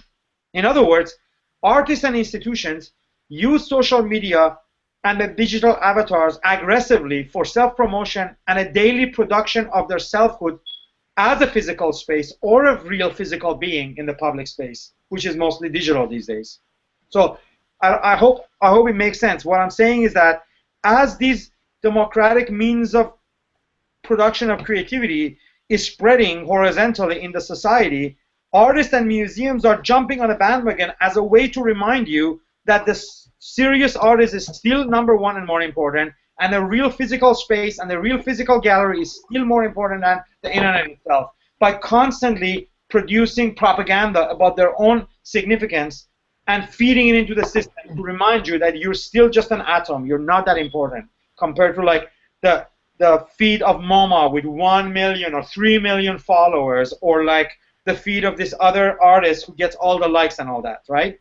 So that's sort of like what I'm saying, how art is dealing with the problem. It's trying to use it to bolster its sort of like that phenomenological experience, and the fact that if you think of it, the physical spaces of art are growing much slower, or actually are in stagnation, compared to the cancerous growth of the cyberspace. So the ratio is reducing all the time. So it's as if galleries are becoming smaller, right? Because if you look at the things differentially, if we have more images online and still the same amount of spaces to show art, that space is actually shrinking, right? So these spaces of real experience are becoming really like spaces of contestation because there's less of it compared to this indefinite space of virtual world, right? And they become more and more important, not because they're acting, as I said, even if they weren't promoting themselves, they're becoming important. But they're actually using the internet space to reiterate how important they are. So that's the first response I brought up.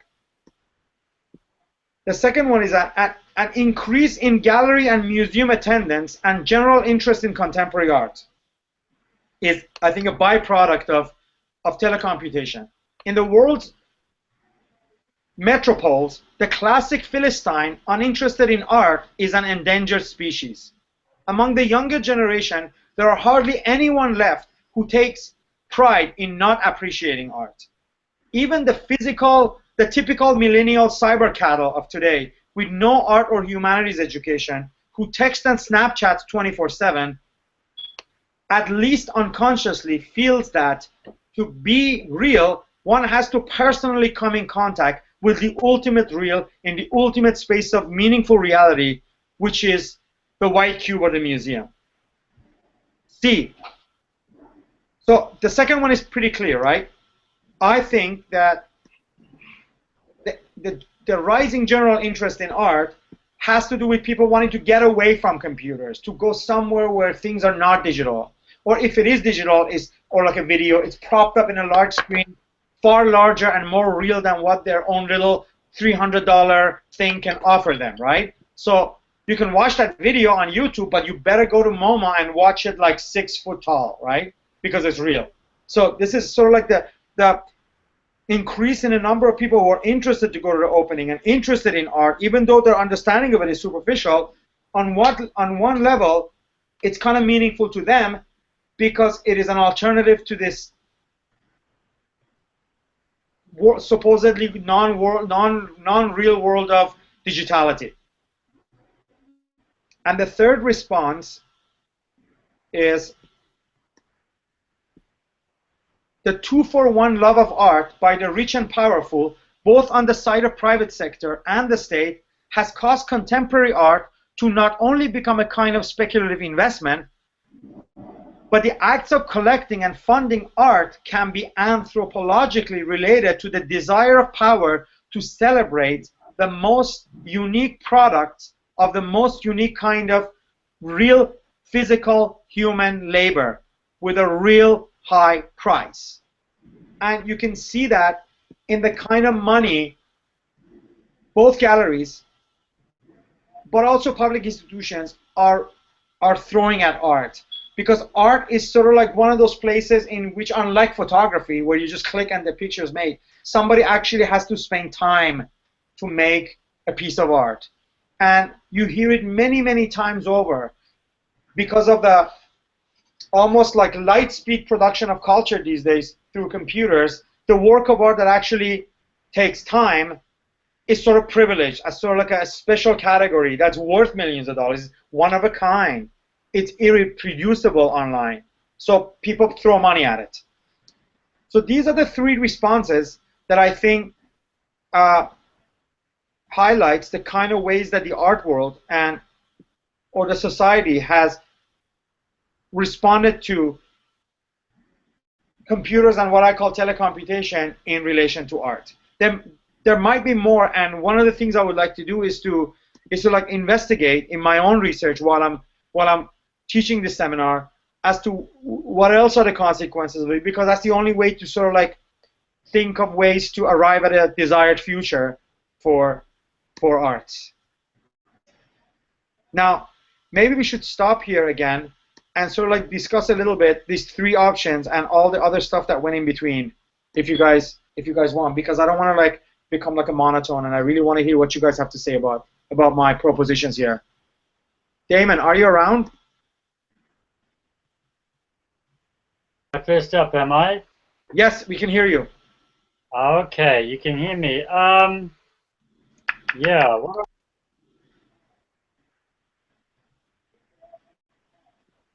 Are you talking? You put yourself on mute again. Okay, there it is. Yeah, I'm just listening at the moment. You know, there's some. I'm making some good connections there. Some of the broader connections I'm still waiting to make between what you see are the obviously negative effects of this, the telecomputational and art's response to them. I suppose I feel that art is responding, but there's, yeah. I haven't got my head wrapped around the whole thing yet. David, you want to like add to it? Okay. What I'd like to do is first I'd like to summarize what I heard you say, just so that everyone has something to agree or disagree with. So what I heard you say is that art, the art has responded or interfaced with what you're calling telecomputation in primarily three ways. Firstly, that real space has become the concrete space has become more valuable. Secondly, that more people like it because the lack of the real makes the real, like, I guess, a desirable experience. And thirdly, that within the experience of the real, like, one marker of the experience of the real is labor. So those are the three things I heard. I guess that I'm kind of surprised that you would emphasize those 3 points. It seems to me like, I mean, maybe it's because the audiences for art are diverse in themselves, but, you know, for example, like I can think of many ways in which art is sold in an explicitly anti-labor way. So, for example, obviously the genius is the standard model for that. The one who is able to create work of art with minimal labor, and where the minimal labor actually becomes a selling point. So, like, oh, this only took them like a second, and it's so awesome. Okay. Okay, I'm making notes because I would like to interact with that and actually correct myself. Maybe you're bringing something really good up. Go ahead. Oh, the other thing I wanted to ask about is, firstly, it would be really helpful for me to know what your, because you obviously have some very strong feelings about telecomputation, and I'm not sure what they are. So it would be very helpful for me to have an idea of maybe the kind of, because I get the sense that you assign some kind of like a desirability to the prevalence of telecomputation. So I wanted to know a little bit more about that. And then the other question I had was, you know, you talked about, you said that art has failed to properly respond to telecommunication. Yes. And I was kind of curious about what your conception of, and this would be a question for everybody, but what the conception of, like what the imperative to respond would be. Like, I mean, why does art have to interface with, why should art have any kind of response to telecommunication? Because it's not clear to me that that's the case. That I mean, there's many. I mean, maybe that's romantic of me to say that maybe art need not respond to its conditions of production.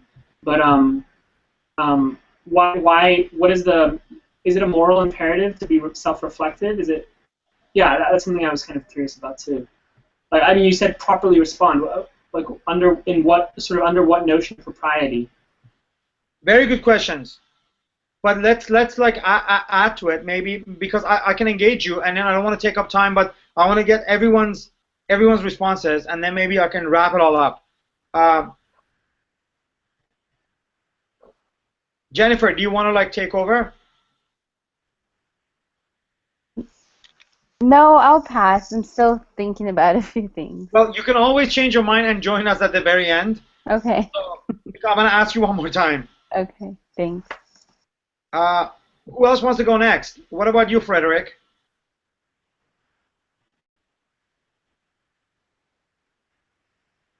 Okay, he's on mute, and maybe we'll give him some time to come back. What about you, Morgan? You go next if you want, if you have anything to add. Yeah, I'm having trouble thinking of anything to say. I generally find that pretty illuminating. Like an important question for me is why is post-internet art not a adequate reaction? And great question. Thank you. For me, this is like the question that's been consuming me for 2 years, because I came from media art, which was a very different kind of response to technology, in some ways more comprehensive and a larger phenomenon that sort of evaporated and has been forgotten, or at least is like unknown in the contemporary art world. And then now we have post-internet art, which is entirely new, kind of like ahistorical reaction. But I'm actually just sort of like, for me, it's just simply, it's just really slippery. I mean, I just have like, I don't really have any. It's still after a year at least. I don't have any good thoughts about how to adequately respond, and I feel like there's like some really good things here, but I haven't had. Yeah, I need to like process them, put them in my own understanding. Well, and you know, you're engaged with it much deeper on a level of practice than any of us right now. So I expect you to sort of like help me with this. Frederick, do you have anything to add? Or a question or a challenge or like something not clear about what I've just proposed? Well, I'm not sure on the notion of post-internet art. I mean, what is it really? Well, post-internet art, basically the idea is that post-internet art, in my opinion, all art is post-internet. Even if you're doing like sculpture today or performance today, is post-internet because you go home and you live in this environment. Internet no longer is something you go to. It's already in your pocket. It's part of your body. You know, that's why those metaphors of like science fiction were like it's in your body to me is inadequate, because already a phone is part of your body, is in your pocket. It doesn't have to be physically inserted in me. It's already semi-physically inserted into my life. I can't separate from it. It's under my pillow when I sleep. So it's like, so for me, all art and literature, all life is already post-internet. But the real definition of post-internet art is sort of like the art that sort of like considers the internet conditions of possibility. Basically, it engages with the notion of digital on one or more than one level, right, Morgan? And it usually basically comes down to, go ahead. I think it does that, but that's not a that's a necessary but sufficient condition. I think it does it in a very particular way, really privileging sort of like the like personal and social experience of inhabiting networks. It privileges the social. What did you say? Just the social experience of inhabiting networks. So it's not considering technology as such or the internet as such. It's considering being a consumer, basically. It's sort of, okay. So, Frederick, you want to add to it now that you got some bit of a definition, or Manuel? I'm okay. I'm okay. Okay, Manuel, what about you? Okay. Okay, so now to go back to what I gathered in terms of like questions or concerns, right? David, you talked about you're not sure about the labor part because so much of the skilled contemporary art of today is sort of like made with so little effort, right? Yeah. Okay. I know there's many people who like buy very heavily into labor, and there's a certain kind of nostalgia for you know, the lost factory economy, like time when people actually like made things and got real things. But I think there's lots of people who are interested in other things as well. For example, there's a huge you know, there's people who still love the idea of like the virtuoso who like does things very maybe you're buying talent instead of labor. And there's also people who love the idea of or people who go to art for spectacle, which also has nothing to do, which also has much more to do with experience than the subjectivity of the artist. So I guess I should have made it clear, and I'm glad you brought it up because I will take into consideration your concern, because I think it's a valid concern. It has to do with the way I brought it up, is that it's not necessarily about the quantity of the time, but so much of it is still rests upon the quality of the time, that an individual named the artist actually used their mind and studio space to make this thing. And that is very different than sort of like the endless production of digital data, which is sort of like does not have a real author. The death of author in it is presumed, right? And here you have this product of unique subjectivity, right? Now this also pours into the second one, which is another reason people go to the gallery. And I just had to cut information out because it's like I had so much to say, and actually we already like beyond the part that I presented in LA. Is that it's not just to go there and experience the real, but go and experience the existence of a singular human, because these new epistemologies and new technologies have undermined the existence of a person. Now we're talking about things like network subjectivity, right? Or like, you know, so art becomes a place to go and connect through the object of art to the last remaining proof that a singular, able human agent exists. Maybe it doesn't exist in my life because I spend all my day in an Amazon warehouse, but the artist is real, and he's the last real person, and we need to preserve that because we might be able to build upon that and go back to a day when I was real, right? So art and artists stand for this sort of like the hope for the human singular subjectivity to still exist in light of the fact that more and more we know that it does not function that way, or we're realizing that it actually never did, and it was always networked, right? So the art becomes like the shrine for not just the experience of phenomenology, but through the phenomenological experience as a place to reaffirm the existence of the human as a unit of power and agency and ability to create. So that's one thing, right? And then you asked like, what is this whole properly responding to telecomputation? What is the imperative, right? Okay. Can I jump in with a response? Go ahead, for sure.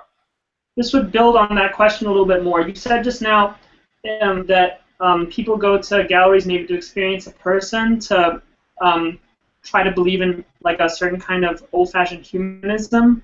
And my question is sort of what you seem to think that there's a problem with that, and I'm curious what you think the problem is, because human either never existed as such, or at least today it no longer exists as such. That seems to expect a certain kind of truthfulness of art, or a certain kind of mimetic accuracy to art, like that it represents things one to one. And it seems to me like, I mean, why not have art as like a theatrical space in which you like go in to kind of indulge in the dream of, in the same way that like people eat things that are bad for them and they know they're bad for them. Why not go in art and be deluded for like? It seems to me like you have I don't see a very I can't quite catch what the second part of your question actually gets to the heart of this one that you just posed, right? And the way you see how art functions, right? That you say, okay, why can't we just indulge in it even though it's not bringing us anything useful or good, or maybe it even brings us something bad, like a cigarette is poison, right?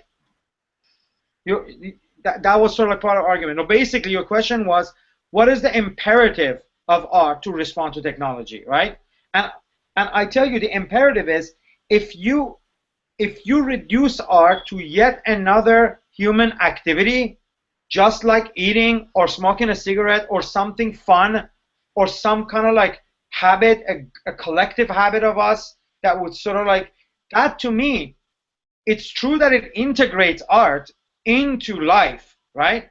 But it's like it integrates life at the lowest level of integration.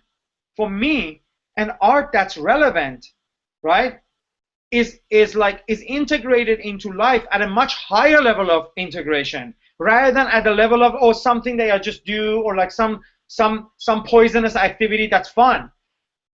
I'm talking about ability of art to actually be relevant epistemologically and politically, which is the word for it I create and seems to be resonating with a lot of people, is epistopolitically, right? Because you can't really separate politics of knowledge from the knowledge of politics, and it's always integrated. So epistopolitical for me is a more important, more proper way of dealing with both the question of epistemology and politics at the same time, right? So if art really can act as a mediator between the scientific image and the manifest image, it's not going to do it when it just takes this place of like a fun activity or something bad for you. It has to really sort of like give up the vanity, oh yeah, I really like that jacket, it's $900, but it makes me look good, so I'm going to go under depth and buy it and look good. Yeah, that's one way of integrating into political economy of late capitalism, right? But another way to integrate yourself is like to say,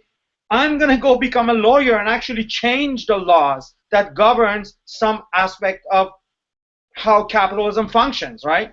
So call me a dreamer, but I think art and artists and exhibitions can be integrated, and I want them to be integrated. I don't want art to be this autonomous little like sandbox where people smoke pot and have fun. No, I want art to be integrated into this social realm, but I want it to be integrated at a much higher level. You know what I mean? It's like saying, do you want to be hired as the janitor, or you want to be hired in like the, I don't know, production team up there? Of course, all jobs are decent and it's good to be integrated, but if you're integrated at a higher level, you have more agency in determining how the system works than when you enter it from a very bottom and you're integrated, but your your ability to influence the system and determine its future is much smaller.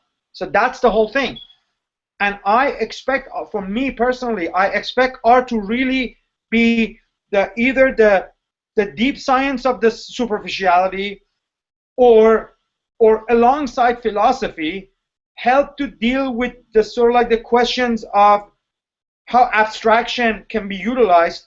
Abstraction as like a both visual and conceptual activity can be utilized to bring the manifest and scientific image to some form of synchronicity, which to me is the cause of not only our epistemological problems in terms of understanding what knowledge is and where we're going, but the way we conceive of ourselves, which ends up being the political question of like why we're dealing with so much injustice in the world and why we're dealing with so much wrongs that humans do in the world.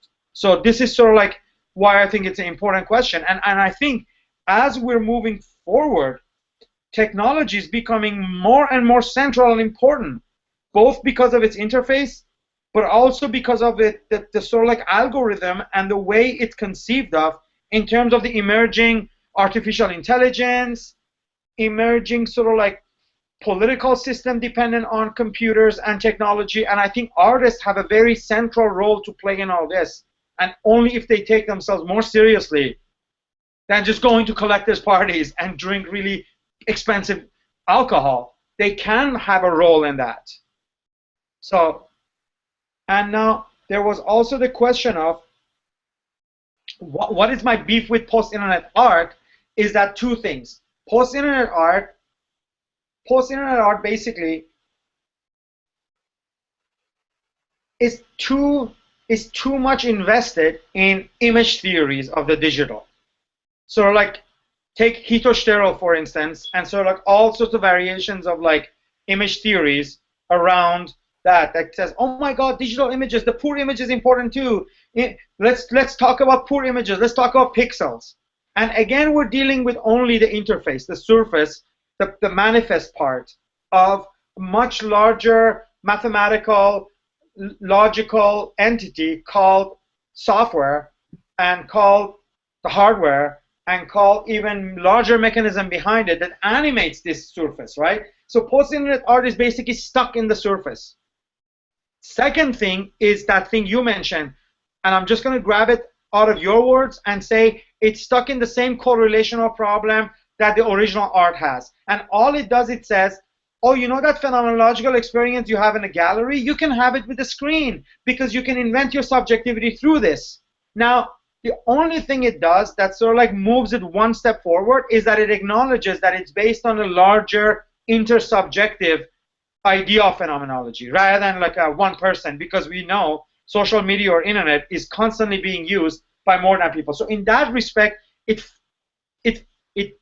progresses the discourse of like phenomenology one step forward by sort of taking it out of its singular conception and apply it to like what they call intersubjective phenomenology. It does that, but it's nothing more. It's just the same old real experience, now this time defined and detailed as how we do it to digital objects or images rather than to real objects or images. All it does is try to prove that digital is real, but it's like, I already know that. Can we go beyond that? So for me, works of people who actually design programs, whether as art or actually working program, like what you're doing is much more rigorous post-internet, Morgan, than kind of like, I don't know, any name that comes to your mind when you think of post-internet art. Because developing algorithms or like realizing that working with algorithms is as much post-internet as working with digital surface, to me is like already addressing the problems of post-internet art. Maybe something we can get to, though, is that there's like an entire field of artists that work with algorithms and like a long history of that, etc. And I feel like that work is even more inadequate to the present or to like the. Tell us about it. I mean, it depends on what do you mean and what they do with it. If it's all about creating that placebo effect again, you're right. But if you're doing something with it that is productive, I think it could be interesting. Yeah, and this is maybe one of the issues, is that it's like it's really difficult to do something productive, especially in the age of monopolies or monopsonies or whatever. Like there was a moment when it seemed like technology would be something negotiable, and I think that for me, post-internet comes partly out of a realization that, or a generation of people growing up in a world where technology is not negotiable, or we don't really have a say, and to kind of engage with it on a productive level is somehow hopeless.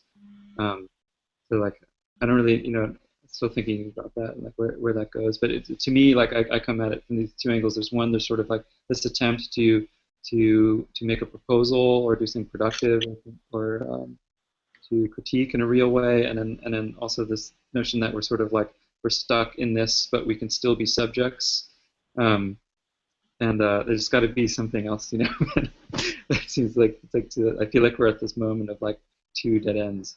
Well, the interesting idea that came out of the conference was, I mean, we're going to engage with Sohail next week, the concept of exit from contemporary, but this curator from Egypt, who's actually doing a PhD in curatorial knowledge at Goldsmith, Bassam Al-Baroni was, I'm not sure.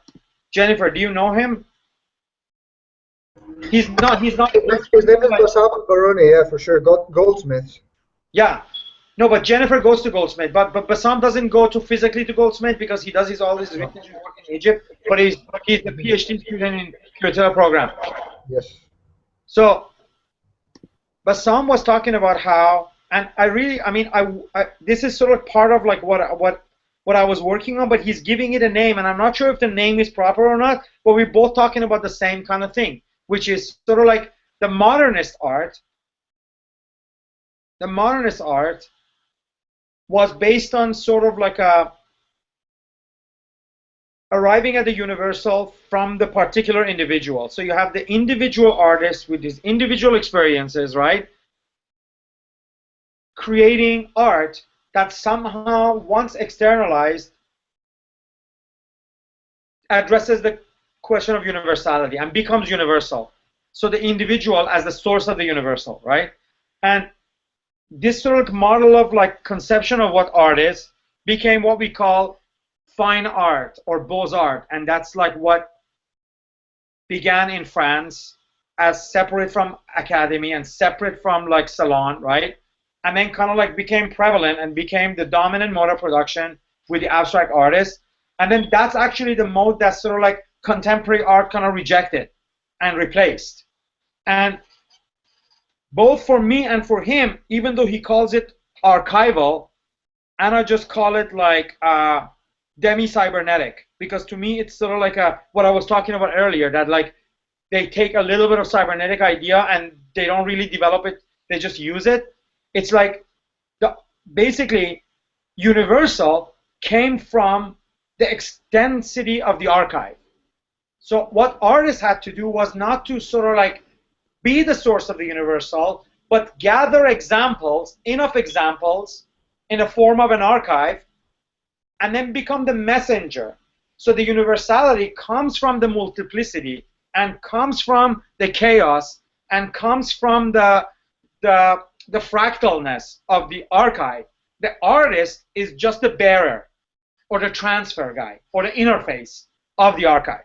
And that's the mode of, for him, that's the mode of production of contemporary art, in which still artist is important because he's the message carrier, but he's not as important or central as the modern art, right? And for him, as this archival mode, which for me is sort of like demi-cybernetic mode, took over, and you can find so many artists to fit into this, right?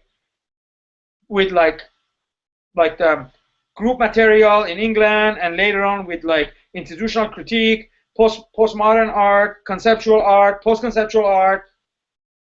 The role of artistic subjectivity was not as highlighted, but still still the artist carried this new model of universal. But what to him what happened was the Beaux-Arts was frowned upon and is like looked upon as like a dirty art these days. So people don't take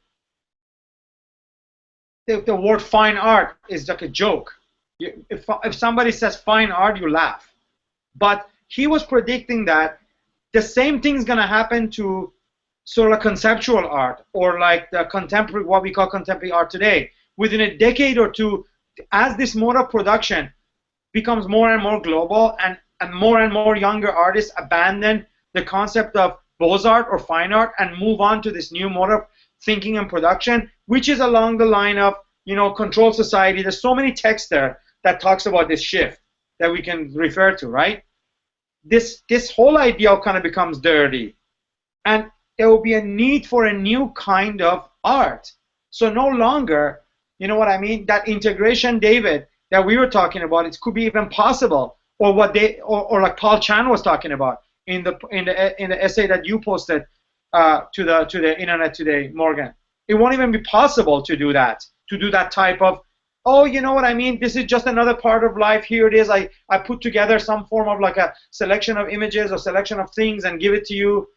It won't even be possible. So part of what we really have to think is like what kind of universal and from where we can talk about it in terms of the art of the future.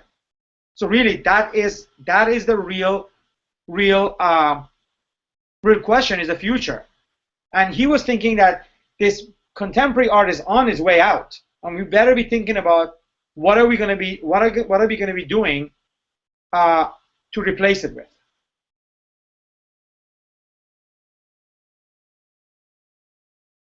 So anybody wants to engage, or should I move on? We have about, like, I don't know, we don't have that much time, but I can just like highlight a few more things, or just like, because we started at 6:45 and it's 9:06. We have on the timeline, we have about 10 minutes, basically 9 minutes. I'm kind of curious, like, I like this idea a lot, and I'm trying to think about like how to start to get at it. What idea? Sorry? What idea are you talking about? Of like, so like the notion of something after contemporary art. I don't know, I kind of feel like maybe something that'd be interesting to do in this class is to try to maybe sketch out some of the aspects of something like that. I wonder, I was just sort of thinking about like how would you even begin? Like you could do something like there are these kinds of sort of like taxonomic characters, comparisons where you say like, you know, modern art is like, you know, like individual to universal, and then like contemporary art is like archive to universal, and then like the next thing is like what could that be? It's sort of like the book Flatland, where it says like by imagining the jump from 1 dimension to 2 dimensions, you can sort of start to imagine what the jump to 3 dimensions is. Anyway, I kind of want to. No, absolutely. The way I'm doing it is like I'm jumping back to see, to monitor the changes from before photography to photography, which coincide with the arrival of the modern art, right?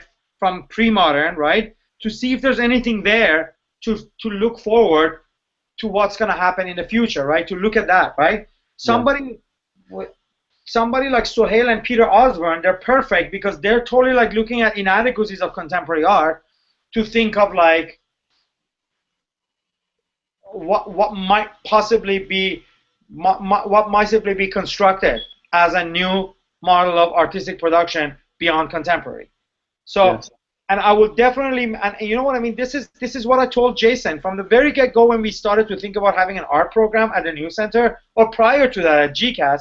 I was like, I am not interested in a regular art school. I am not interested in a regular curatorial program. And then it's very hard to communicate this with people who are like outside of the field, because those who are in the field know how specialized the discourse of art has become, right? This pseudoscience or this weak science, what Amanda Beach called the weak science, is actually very complicated, like a form of manifest image. It has created so much details about itself, and it's got so elaborated, right? So it's really, really hard to kind of understand what from outside what's going on, but from inside, whenever Jason or somebody asks me, so what is the best art school in the world? I say none, because nobody's really taking on these questions. And these questions are mostly posed from outside of institutions and galleries right now. And if New Center is going to do art program or curatorial program, I want us to be at the forefront of these questions, rather than kind of regurgitate what curatorial programs are doing at, like, I don't know, like SVA or like BARD, or what they're giving to like MFA students as like the paradigm of art. For us who are at the edge, for us this paradigm that they're still teaching is over. We really have to prepare young people for what is to come, and actually not prepare them for to come, encourage them to take active role in its construction, right? So that's why for me, the art program of the New Center had to be sort of like along the lines of these people that to me are working closely with like these ideas, which is sort of like what's coming out of the Urbanomic publishing house. They just put out a new book called Speculative Aesthetics. Amanda Beach has an essay in it that is just fabulous, but the book is not launched yet. I just happen to have like an advanced copy. So Amanda's one of those figures. And Amanda was the person who invited me to LA. And you should have seen how happy she was. She was just like going like this to me all the way through, because like we sort of like have similar ideas about like what are the problems of contemporary art. The other person is Sohail Malik. The other person is David Osborne, but David Osborne is actually a little bit more conservative because he still has some hope in some form of archival mode of production that is possible. But to me, who's very, very familiar with where we're going with computers, because it's been my research, I don't see any redemption in what Osborne offers, and that's what was that argument between Sohail and Osborne last year in Art Space. But Osborne provides a lot of good ammunition as how to look at with which to sort of like interrogate the operations of contemporary art. So yeah, and then I met Bassam from Goldsmith, and Bassam is really amazing because he's almost like from his own corner, which is sort of like working on ideas of financial abstraction versus abstraction in art and creativity. Is kind of like coming at it at a we were so close. Yeah, so and I'm hoping to kind of like bring these people in conversation with us and kind of like really like what you said, Morgan, try to figure out a way to look at what we have and use conceptual tools to sort of like construct the future. Cool. And again, David, if you feel uncomfortable, you're more than happy to interrogate this mode of thinking about art. But we will be like rigorously interrogating your interrogation, because it's all about sort of like kind of like finding a scientific method through which the image of the man in the world can be scrutinized. Yeah, I wanted to say just really quickly that, David, I want, like, for me this is very natural and aligns with my my perspective, but I want to hear your I like your skepticism. Yeah, you might become the counterpoint. maybe both you and Damon. I don't know. Damon's quiet. Yeah, no, I was just going to say to David, I like your perspective too. That, well, at least it's skepticism, David. So maybe there can be a little bit of oppositional thinking to, you know, clarify what we're talking about here and understand it better. Yeah. I don't want to hold you guys up longer. Remember that at least those of you who are enrolled in the class are required to get back to me with your research idea and with the text you'll be working on and presenting. Remember your 400-word like hand-warming exercise of just writing about anything, an exhibition, or any kind of like object or space you want to like write about. And remember to check the classroom, because I'll be posting all 4 videos of Sohail and the Peter Osborne book within that 48 hours. Like, I mean, before that 48 hours. So you get a chance to sort of like take a look at them too and bring them into consideration for your projects. And also use the email to me directly and keep in touch with me. And I'm always on my phone and Facebook, and I'm completely integrated into technology. Some people call me like you're a robot, actually. Some of my friends refer to me as a robot.